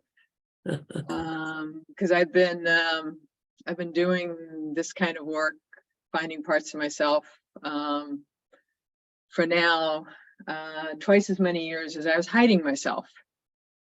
I've been doing this a long time, and finding first the part of me that pretended to be okay, and was and then I got her to that she could go off duty and she didn't have to pretend to be okay and pretend to be an adult, because I let her know I actually was an adult and that's pretty okay. And so I was kind of curious to see what I'd find. And initially, when Evelina first suggested this, the part of me that said, no, I'm fine, came up, and I went, oh, I recognize that. That was the part of me that always, had to reassure my mother that everything was fine with me. So that to try to not have her worry. And that was my role in the family. And to pretend everything was okay. And I kind of checked and I'm like, oh, that's interesting. And, kind of let that go. And then the meditation was fine. I opened up and I was checking with all the different parts of me and all the guides. And recently the teenage part of me finally is like doing great, because I have this pickleball group, and she was never picked for the teams in high school. And, she's an athlete. And now I'm just like, that was a person who called me, and kind of when I was trying to doze after going to sleep at 5 a.m. It was, the pickleball coach seeing if I wanted to be on the next team. And I'm like, yeah, I want to be on the next team. So then, I was like, kind of like, okay, well, I don't think I found any parts that were hiding and hurt. And so I went during the break downstairs to make a quesadilla, and I was making the perfect quesadilla. I mean, the avocado was just perfect, and I had my cilantro from the garden. And then I realized the part that was there was like, I really am fine. I am great. And the part of me that pretended to be great hid this part of me. And so I was just dancing around and singing and going, I'm fine, I'm great. I love life. Life is fantastic. And that part of me has had to hide so much, because in this culture, especially, it's like people bond so much around not okay. I'm not okay, especially being a professional healer and stuff. It's like, so because I recently had the experience, some friends of mine were asking me, they know that I'm working on natural eye care and I don't wear glasses anymore, and I see well. And so one of them was asking me, but they've each had a lot of eye issues. And so I started telling them, yeah, my vision is like doing really good. And my mind kind of jumps in sometimes, but it's doing good. And then they both jumped on me and said, well, you're making us feel bad. You know what? Why are you like judging us? And I'm like, I'm not judging you. I'm just sharing that I'm doing good with my eyes. And they both like, no, you're generalizing that we should be doing what you're doing. And then I came back to myself and I said, I kind of checked and I said, no, wait a minute. You asked me how I was doing. And I talked about me. And I stopped and I reflected. I said, yes, I was definitely talking about me, because I was talking about my mind interfering. And I just stopped them. And it felt so good. I said, no, I'm really talking about how good I am. And there's a little part of me that, my heart goes out to, the sharings. And I thought, there's part of me of like, okay, will this be okay to share that I'm really super joyful? And I said, yes, it is. Because, it's part of the process. I mean, that's why I did this for so many years, was to get to this joyful place. And yeah, now that I'm an elder and all, it's nice being here. And so it was really great. This joyful part of me showed up and said, I really am good. I'm so connected. All these synchronicities happen and things just work out. So that was wonderful. And I love this part. They're just dancing around saying, yeah.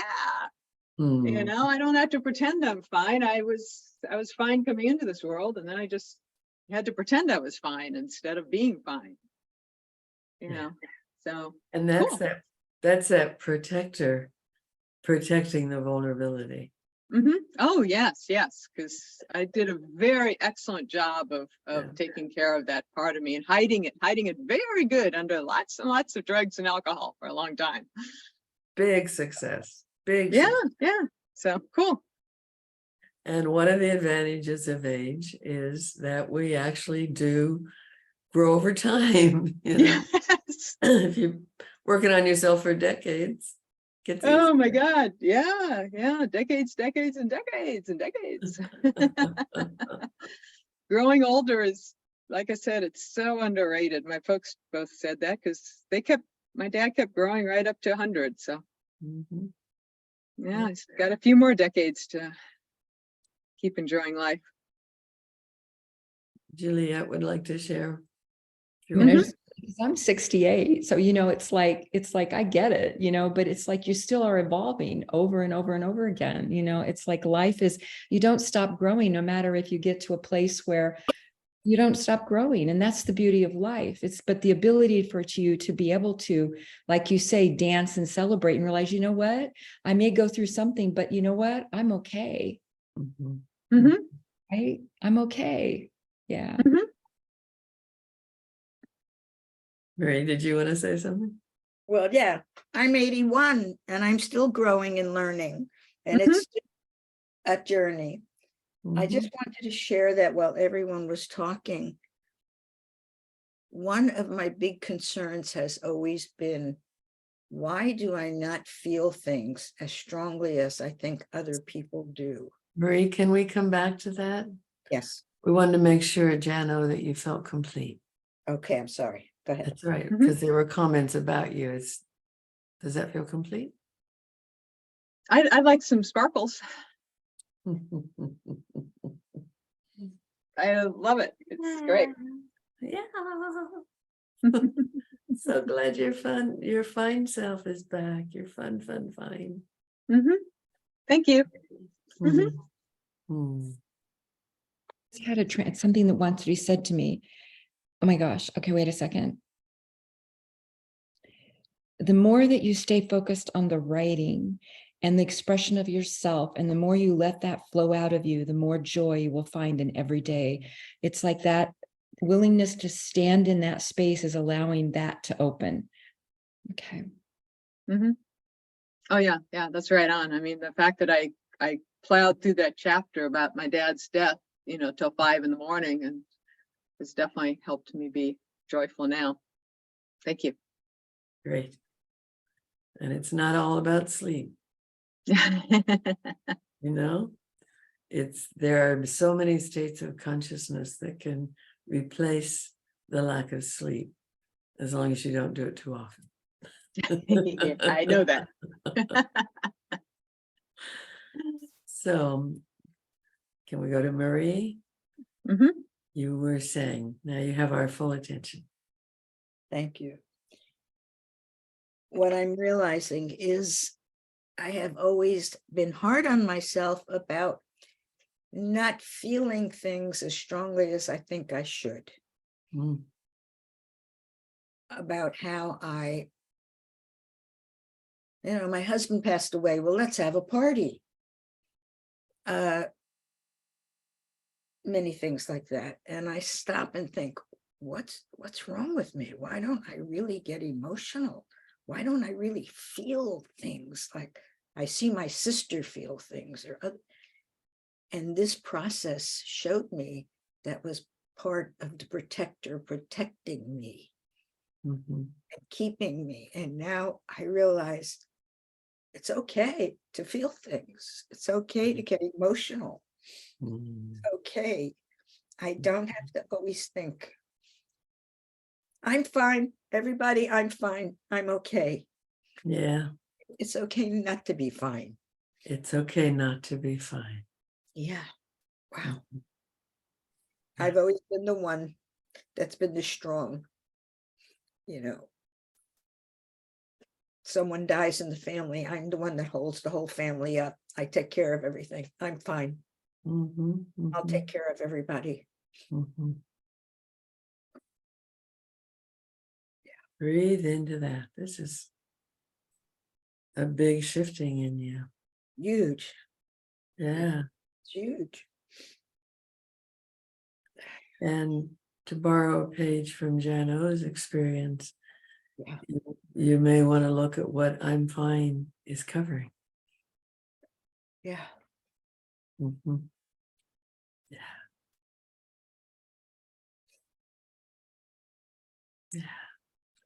Yeah. And I'd love anyone that has anything to give on that, I would appreciate.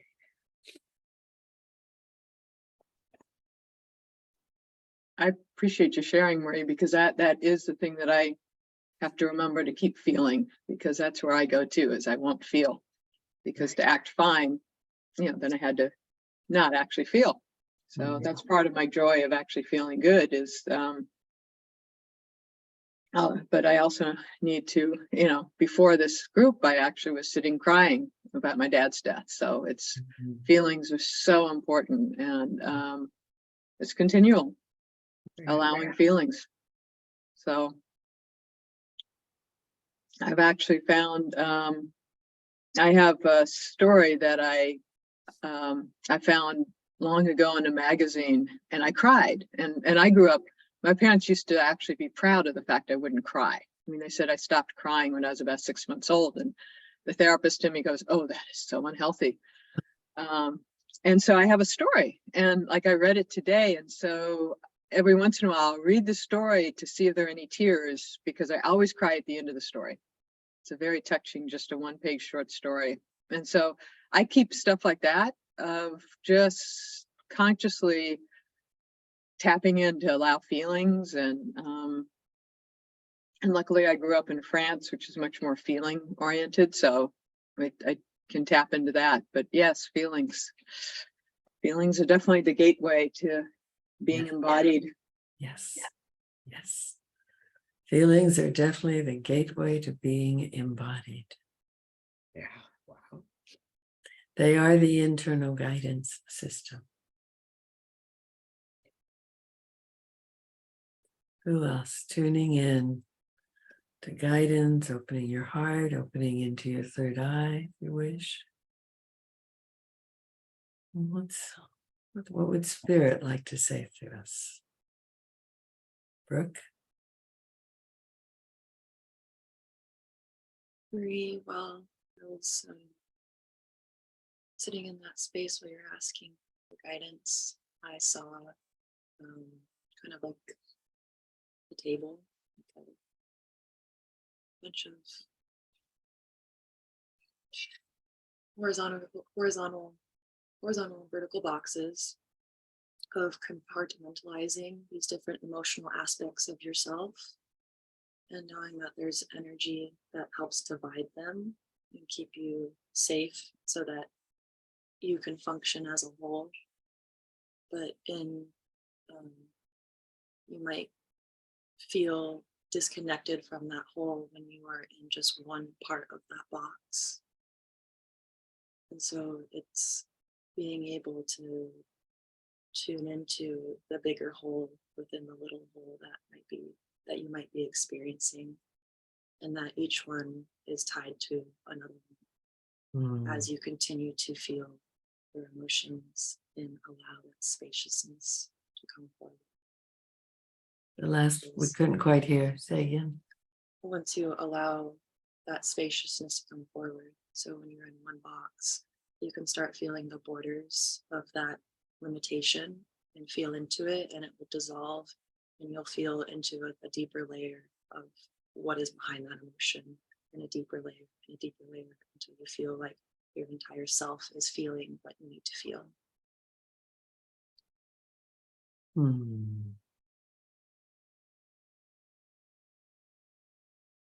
Ah.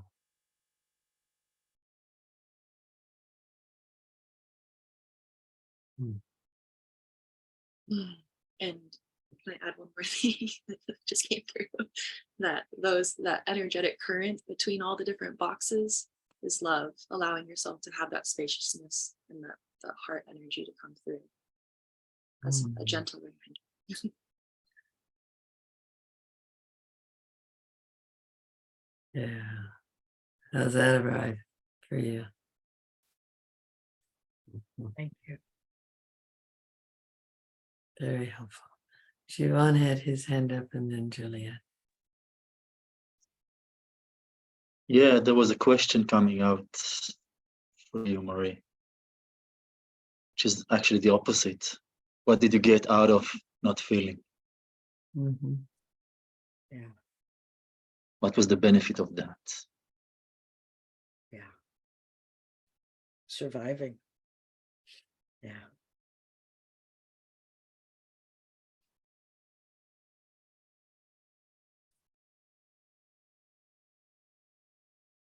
Yeah. And you got to be the one listening to everyone's troubles in the hair salon. Yeah. And in the home, everywhere. I realize now.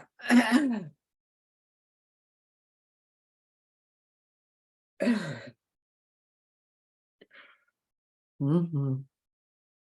Yeah, allow. I don't even think I've yet allowed myself to feel that my daughters died. I just haven't even gone there yet. I've had to show everybody how strong I was and how well I handled it. Yeah. Yeah. You handled it, but not you. Yeah. Breathe into it. Yeah. Yeah. It's okay to let us see your emotions. They're safe. Uh-huh. Yeah. Yeah. I think I've got some good crying to do about that. Mm-hmm. Good cries are fabulous. How many of you love good cries? Good, solid cries. You just make it happen. You just go into it and let it be the cry of the day. Yeah. Mm-hmm. I've always had a saying, and I realize now it's part of this protection. When you laugh, everyone laughs with you. When you cry alone. Mm-hmm. So I don't cry. I just laugh so everyone would laugh with me. Right. That was then. That was then. What did you notice about today? Yeah. No, that's gone. That's so gone. Were you crying alone? Today, no. Huh. No, I feel the love and support here. It's tremendous. Yeah. Thank you all for witnessing this with me. Yeah. Huge. Yeah. Take it in. In the world that your adult has brought you to, and this world, crying is so welcomed, honored, appreciated, valued. Yeah. Welcome home.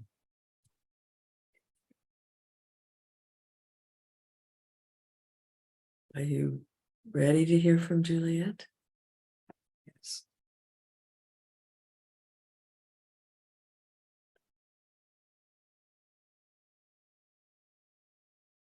You were taught to judge yourself. There is like a judge inside of you that was incorporated in from the childhood. And the judge is like a good, bad, right, wrong judge that goes back and forth. And you are learning how now to stand within yourself and realize there's no need to judge. That the judgments were the little girl not sure how to interpret the life that she had. So the judge, I should be this way, I should be that way, I should feel this way, I shouldn't feel that way, on back and forth. And you are learning now to find the middle ground of your life so that you can allow the judgment to basically move past you, move out of you, flow out of you. And then you can sit in that neutrality of the watcher, of the observer. And in that you can feel the depth of your own love for yourself, and no more judgment, no more judgment on the self. Does that help you? Does that make sense to you? Huge. Huge. Mhm. He bless you. Mhm. Mhm. What a circle. We helped the old whatever dissolve, and then here's the new center pillar. Pretty amazing, y'all.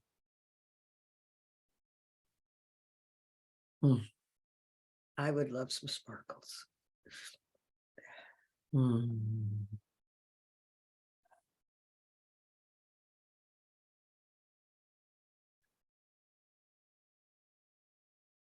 Thank you.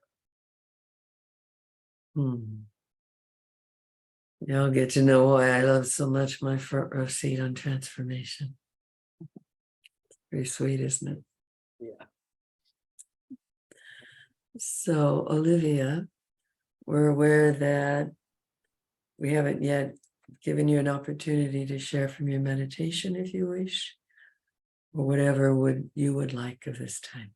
I just briefly just wanted to say that I think Jovan and Julia touched upon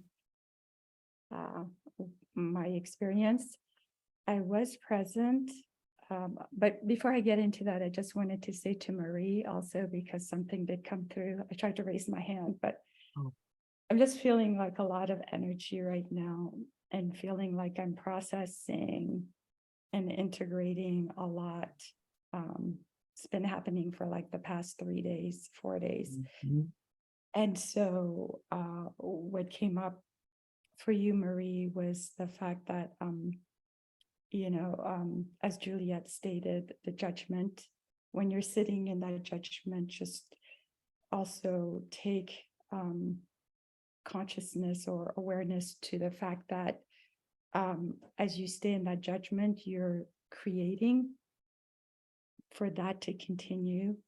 So people always mention this timeline and that timeline. We are the timeline. There isn't a timeline outside of us, but the timelines that we create inwardly are definitely whatever we place our intention, attention, and focus on. And so by not, like Giovanni said, the question to ask is, what am I gaining by not feeling? You may uncover or discover that mechanism that kept you here, perhaps not fully present, but it kept you in your body in this dimension. And in that sense, it served you well. And I think now it's showing up to say, we have done our service. We are here for you to free yourself from this. And so in freeing yourself, just giving yourself permission to be with whatever you're feeling in the moment, whether it's not feeling at all or feeling it all, or just feeling certain aspects of it. Whatever that looks like for you, whatever that is, just be fully with it and accept it and allow it to be a part of you. And that's what I wanted to say. My experience with the meditation, I was present, and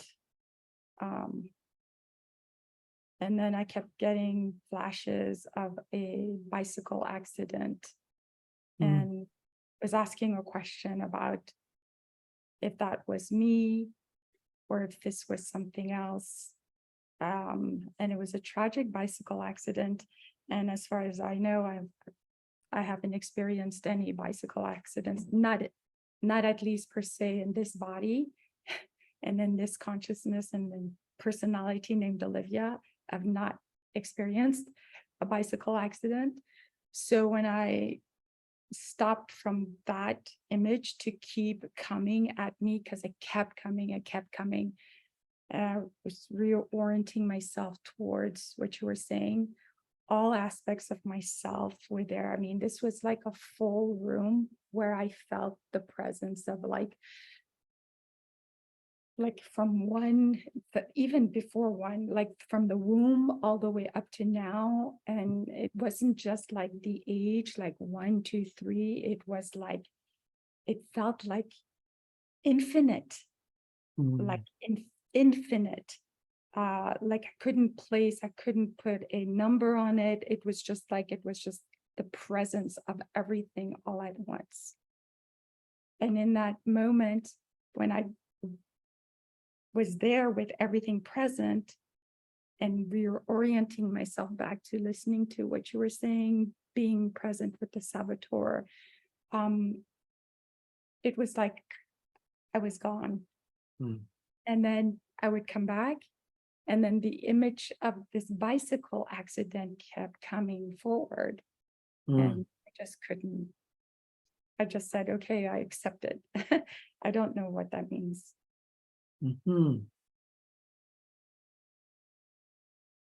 Our curiosity is if this was the way some part of you, if they couldn't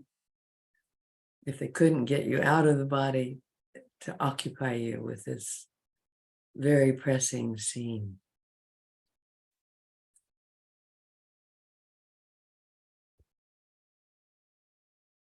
We've sometimes experienced when there's an energy in the underworld that it can express itself in that kind of force, but it may not have that content to it.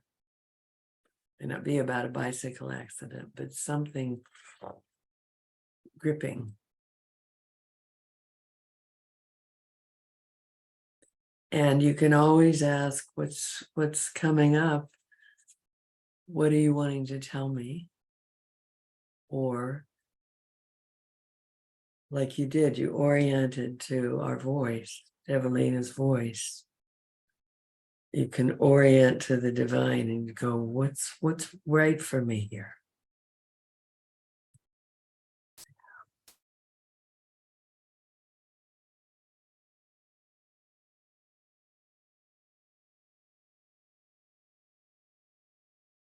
Would you like to hear from any of the others? Yeah, so tune in. Anything? Sure. Thank you. Yeah.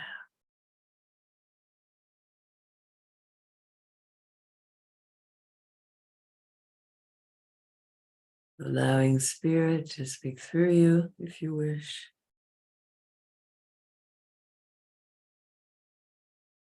Sitting in your heart, opening to your third eye, looking up through your crown. Jano? I just I keep coming back to the possibility that it was how you died in a future life. And I just putting that out there, just that feeling of dying in such a way that with an accident that kind of propelled you into this life without kind of fully the preparation. So that made this life harder because you experienced that in your last life of dying in a bike accident, which felt kind of like a young person dying. So it's just what I'm getting.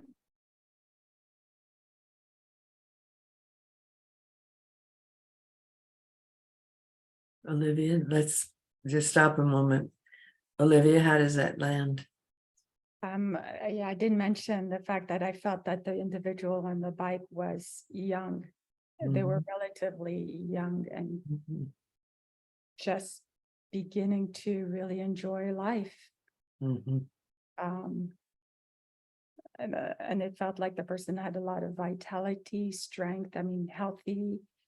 But it was very jarring and very sudden.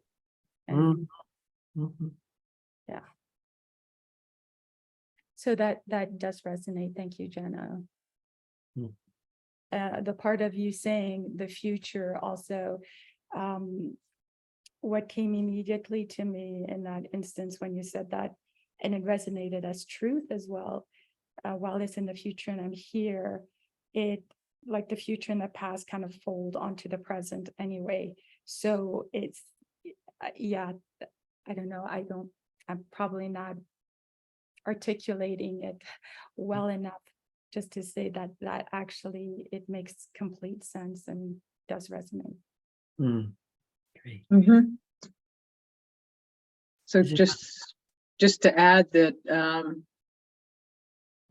sometimes it can be good to go and actually accompany that young joyful child as they, it feels like, died in that bike accident, and just to kind of accompany that part of you, if that's a part of you, that into this life, and it might have a nicer transition than what you experienced, because time does fold into itself, so you can always do that. And Or accompany them into higher dimensions, into their soul, free them up. Mm. It's kind of what you're speaking to. Yeah. Could I do So- this meditation again over then and maybe bring that aspect as I'm just trying to think right now in terms of processing, integrating it. Could I just listen to the meditation and also place focus and attention on that, or It no? feels what Jano you're saying. Maybe we should let you respond. yeah, I would do it as a separate meditation, to just with your altar sit there, go into a space, and then just since you've got that image so vividly, you can just go back to that image and then bring yourself there and give yourself permission to do whatever you feel called to, and just go with compassion. And yeah, it just reminds me of witnessing a young person die in a car accident, and I just was there accompanying him, Yeah. going into the next life. So it's just that accompaniment, and then see where it goes. And you've got so much support, so call in all your support before you go into the meditation. Thank you. Mm-hmm. I think we'd said Siobhan, but it looks like Juliet's about to explode. So which one wants to go next? Go ahead, Juliet. Okay. So we are trying to help you let go of the last remnants of being mad that your life went away from you at the point when you thought your life should begin. And in this lifetime, you are working through that energy of being mad at what happens. I'm mad that this happened. I'm mad that, which is really a remnant of being mad because your life was gone before and you wanted it to continue. So we are showing you this so that you can open to the fact that your life was perfect at that moment because that is what was supposed to happen. But now in this life, any remnants of being mad about what's happening is a part of you looking at how to open to your own light, like to let go and realize it's all part of a process that you are going through right now, because you are learning how to open to a way when you speak or you feel about yourself that is like full of joy, like light, like you trust it. It's not going to be taken away and snatched from you at any moment. Nothing's going to be snatched from you at any moment. You have that joy, that light. It's there in you always. That is what we are trying to show you.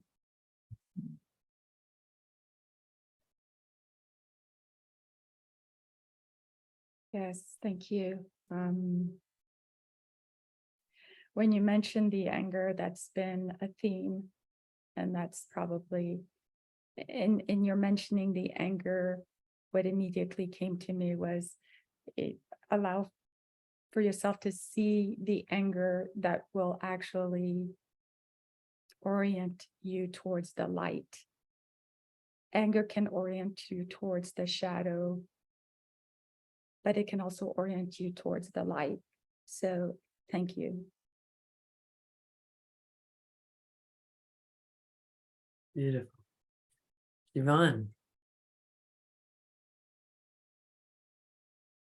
So I'll start with something which comes up in my ceremonies about how people experience the divine. It's really interesting because I have Krishna devotees, that Krishna appears, Christians, that Jesus and Mary are coming. Everybody has some kind of a perception in their mind. And what came up for me was the bike accident was not the theme. It's about how does it resonate and what's the feeling there. And not to focus on the bike, but what's the taste of it. And the taste of it can tell you about what's really happening, if that resonates. It actually does, because it ties into what Julia just said. It's the feeling of that anger, that something was taken away too soon, or something is always being taken away, causing anger. And that anger, I don't know, could be part of who the saboteur is as well. So the saboteur, now that I'm tuning into this, did protect me, but has maybe an aspect, an angry aspect to it, that is operating, and in this moment, without my awareness prior to this very moment. So I acknowledge this part of this saboteur that's angry within me. I now understand. Yes. So thank you for bringing that awareness to me in this moment. Thank you. Yes. Mm-hmm. Mm-hmm. We sense, Olivia, from what you've shared of your circuitous path to get here through your childhood and your culture, that there have been lots and lots of reasons for anger. And in some ways, it was the strength you could have in situations where you had no other power. So while you're wanting to let go of past anger, you also really want to honor anger.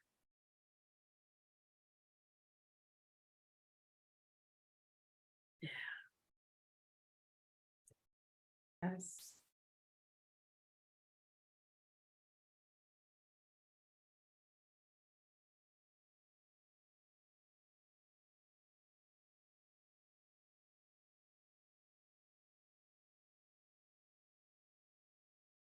What I'm feeling right now is a sense of relief, and also looking inwardly. I used to label myself as a very emotional person, and when I saw Brooke experience her emotions, and by the way, thank you, Brooke, for being so vulnerable, because in that moment I was able to feel your vulnerability, as well as Marie's vulnerability, and remain in the center of that love, this pure love that is not extreme, whether it's not extreme in terms of emotions, in terms of sadness or elation. It's just like sweet, that sweet spot that's so elevating. And in that moment in the past, I would have broken down so badly when I saw you cry and express yourself in that moment. But I honored you in that moment because you're in such an exquisite place, as well as Marie, as well as everybody really here on the Zoom. And as I listen to everyone share, I feel you are me. I don't know how better to explain it. It sounds so trite, but I actually see like aspects of myself that are not separate. You just appear separate and you look different. And your skin color is different, your gender is different, your personalities are different, your names are different, but I feel it's me. And it's all me presenting myself in different ways to assist this personality here to navigate life. So I thank you all. Thank you. Beautiful. We want to add, Olivia, you've gotten a lot of tools here. Beautiful truths. Thank you all. We do feel for this part that you do the meditation around the bike accident. We encourage you to call in Archangel Metatron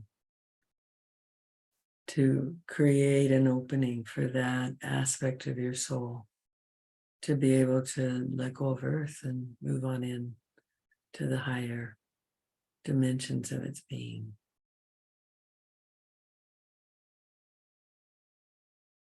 Yeah.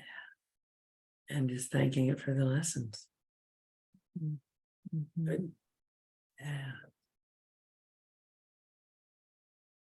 We wanted to share that for all of you because there was a thought of, do I invite that part into this inner convocation of self? And we find it better to help complete the business of the past life, to resolve what's unresolved, to the letting go, the like walking someone across, you were saying, Jenna, or accompanying and helping them to find their way and then letting them on their way. Because there's much more of life after the passing of the physical body than there is before. That's where it gets good. All right. So anything else that wants to get shared, spoken?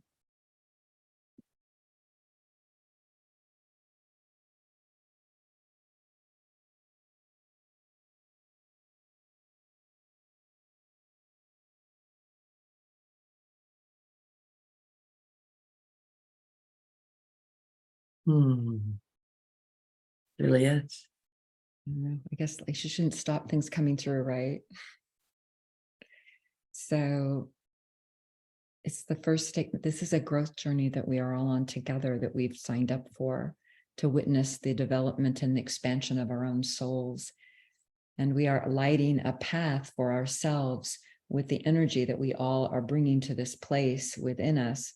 And Evelina is bringing a container that is allowing us to then grow in a way that we did not anticipate when we first came into this. But there is much to be unfolded once we end. There's only a few more times, but there will be continued unfoldment as the energy that you are all being put in will continue to expand for you beyond this, in this container that is being held for the further development of the light expansion that you have requested in this time.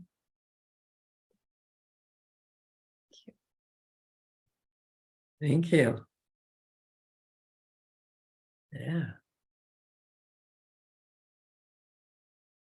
So we have about 8 minutes. Perhaps each of you could share what you're learning about yourself here. What it feels, I almost wanted to say, let's take this on the road. Can you imagine having people come into this circle and all of you bringing through wisdom for them? It's really fine. So whatever you'd like to share about what's happening in you. Marie?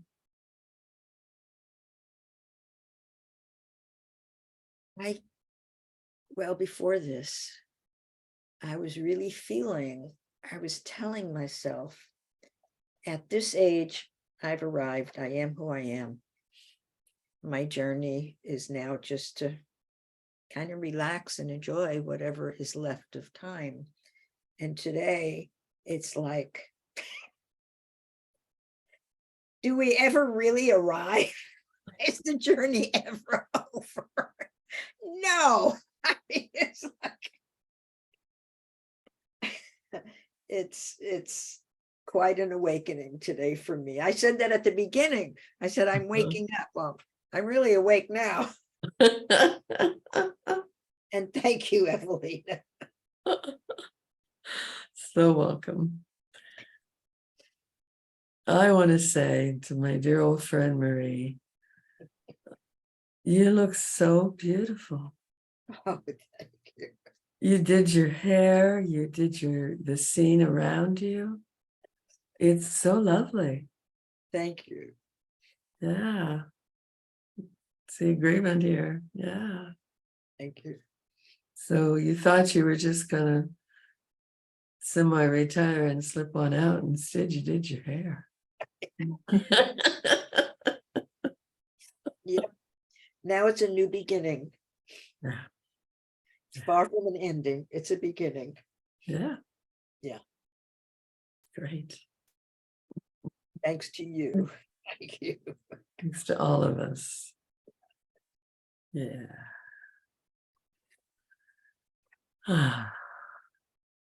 Can I ask you a question, Marie? Yes. How is your neck? I noticed you seem to be moving much more fluid. Yeah. It's better, actually. I've been doing a lot of spiritual healing on it, and it really seems to be lightening it up, Mhm. moving it more. Yeah. Mhm. Yeah. Yeah. Yeah. It looks so much clearer. So Yeah. It great. is. It is. Yeah. Yeah, I was actually looking and asking about why did I need this? What is it telling me? And how can I clear it? So I've been doing a lot of work on it. It's really been changing. Yeah. Yay. Good. Thank you. Hmm.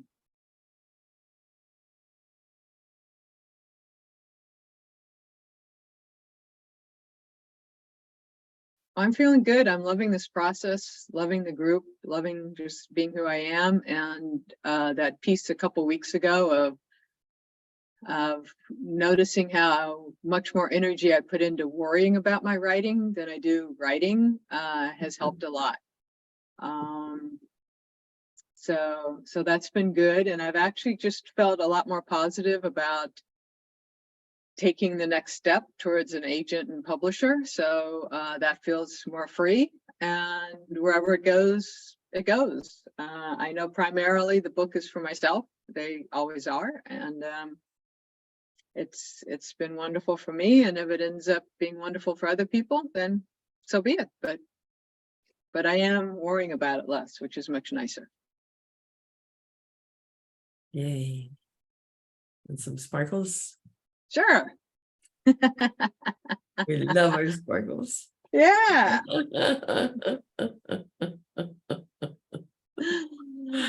Yay. Who else?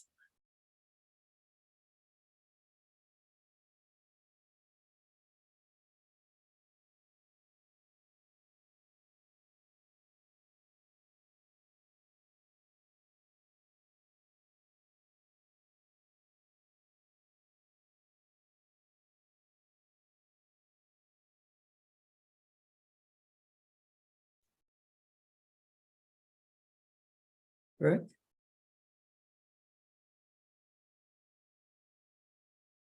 I feel like the biggest thing that I am learning right now is just trusting the timing and the spaciousness of things that are unfolding, and that in that spaciousness we can be witnessed, and we can hear, and we can see, and we can love, and we can connect to the life that desires to see us as well, and connect with us as well. Beautiful. Yeah. You want some sparkles in your spaciousness?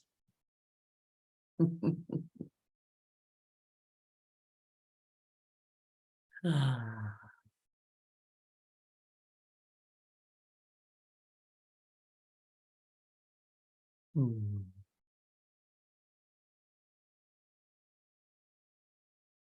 Yvonne? Go next. Yeah, a few things. First of all, I'm so very grateful to be in this group. I remember at the beginning, we had that interview, Evelyn, and you talked, yeah, maybe there's not a fit, I need to check. And I felt right about that, but I didn't know it's going to be an all women group. So I'm so very grateful for all of you for accepting me here. I know sometimes, guys like steering up all the energies and making it a little bit less safe. So I'm really feeling honored and grateful for allowing me to be a part of this group. Hmm. And as for, I see a lot of shifts happening and still are happening. And it's interesting because every time I do my small ceremony with myself when I'm microdosing the ayahuasca, one of the things that I always say is that I want an abundant, beautiful, flowing life, and the divine will take care of it. And it very much came into to be clear for me how much I stand in the way of that place. And just to see it and just to start, and I know as soon as I've seen it, I say, okay, I need to work on it. And it's obvious it's already in the work. Mhm. So all of this, I'm so very grateful. Thank you so much. Mm. Mm. And I would love some sparkles, of course.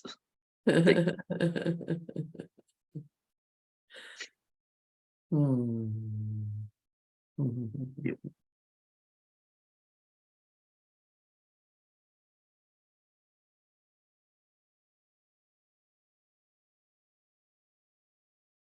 Juliet? I'm just loving this. I'm just seeing that I feel like I'm opening up from the day we started to today is just so different. And even the trusting of like something's coming. I'm like, oh, I have to say it. Like you can't, like it's just opening up to something that's been there, but not been able to feel like I should have that, or it's like I should have this part of myself. And I think that's interesting because that's really what this is, this workshop, which I signed up the day before because we met the day before, and he said, what about this workshop? And I go like, really? Like what? I was like, I don't need another freaking workshop.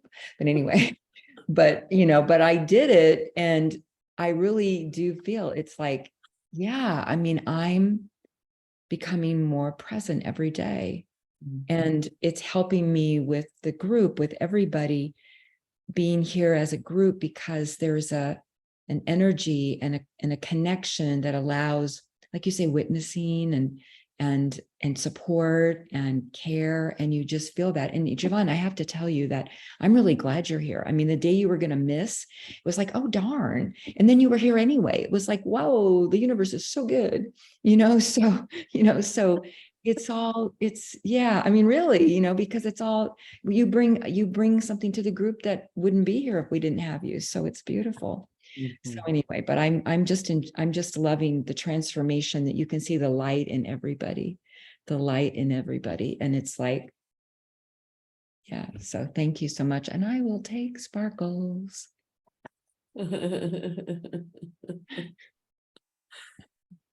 Great.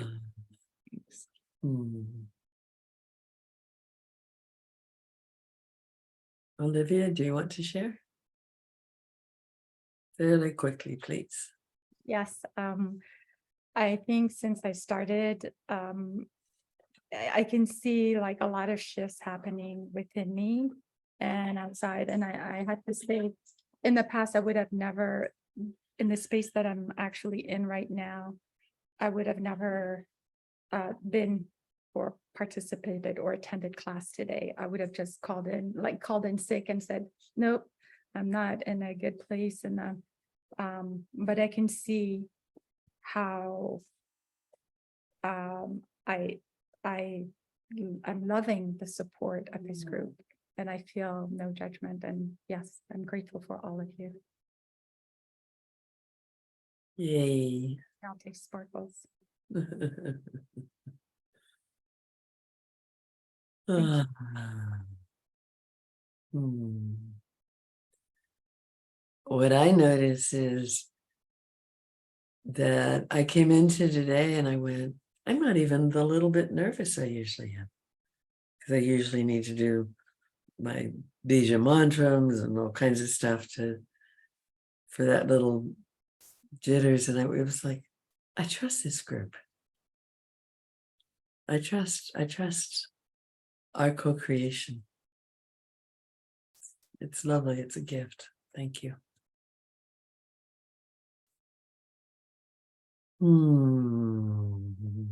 So, okay. I'm watching clock, but I'll accept sparkles.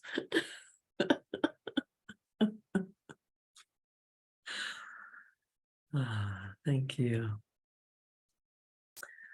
We thank the wondrous beings of radiance that have come to our call. Thank you, Counselor 12. Thank you, guides and angels.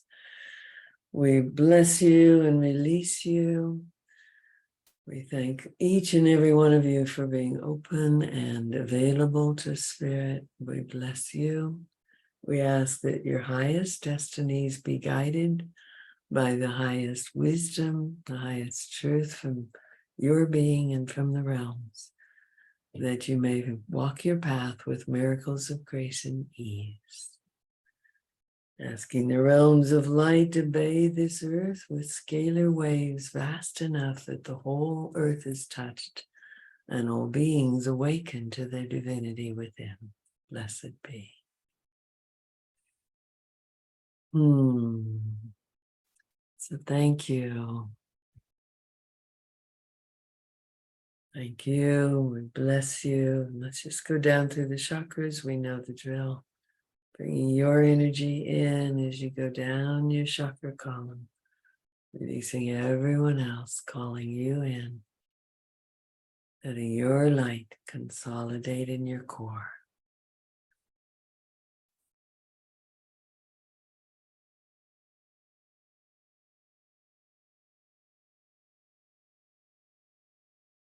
Reaching into your being, bringing down the light. Outline your arc field.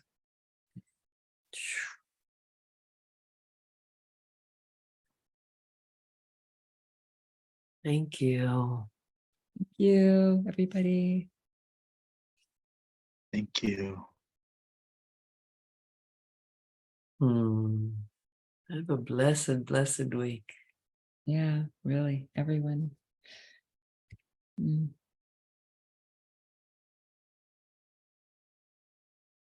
It's like Be really nurturing of yourself, because a lot has moved.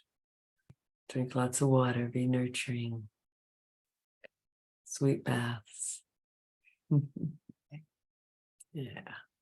Bye, everybody. Much love. Bye. Thank you.